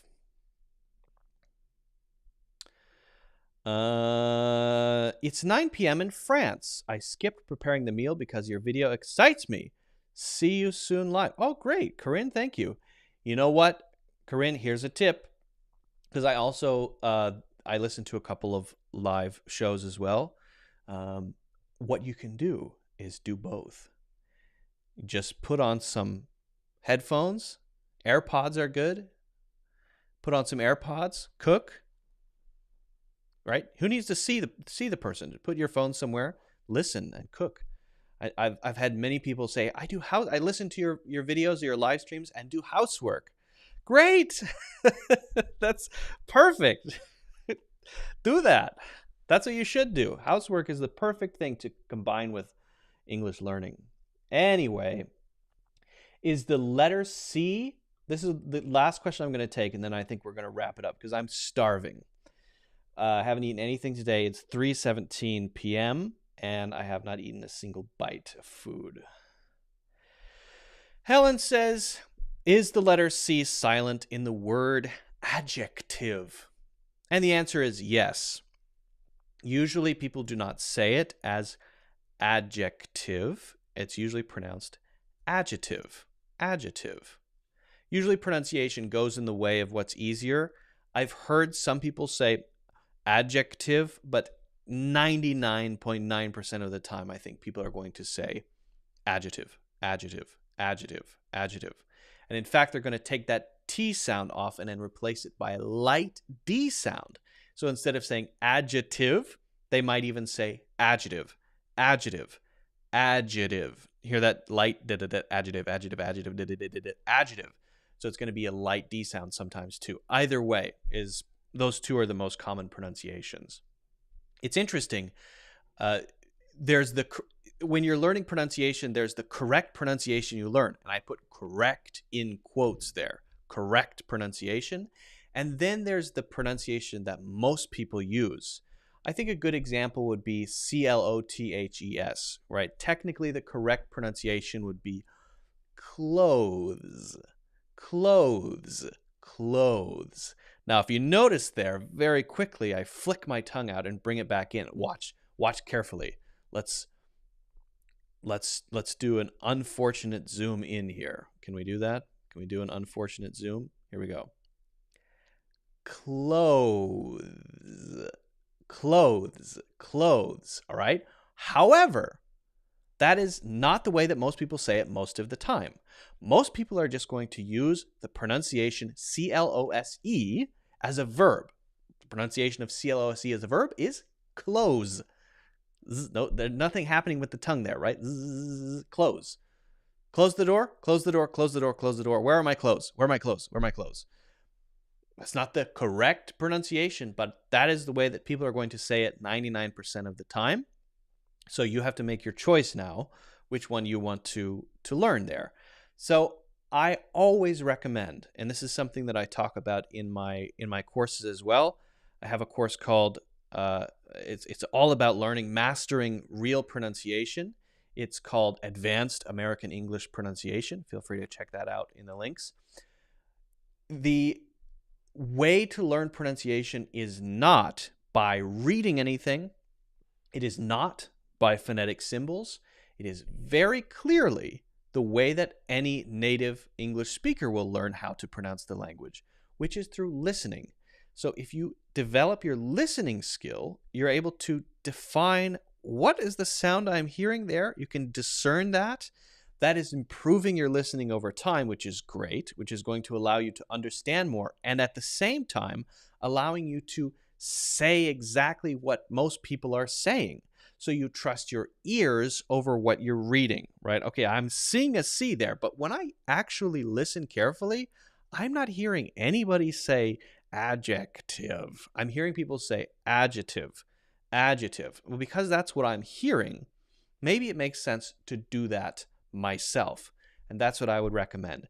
Above anything else, trust your ears. In order to trust your ears, develop your listening. If you develop your listening, that's going to improve your ability to understand things more. It's going to have a bunch of positive benefits. So work on your listening, refine your listening, work on your self-awareness, improve your self-awareness, and trust your ears. Okay, good question.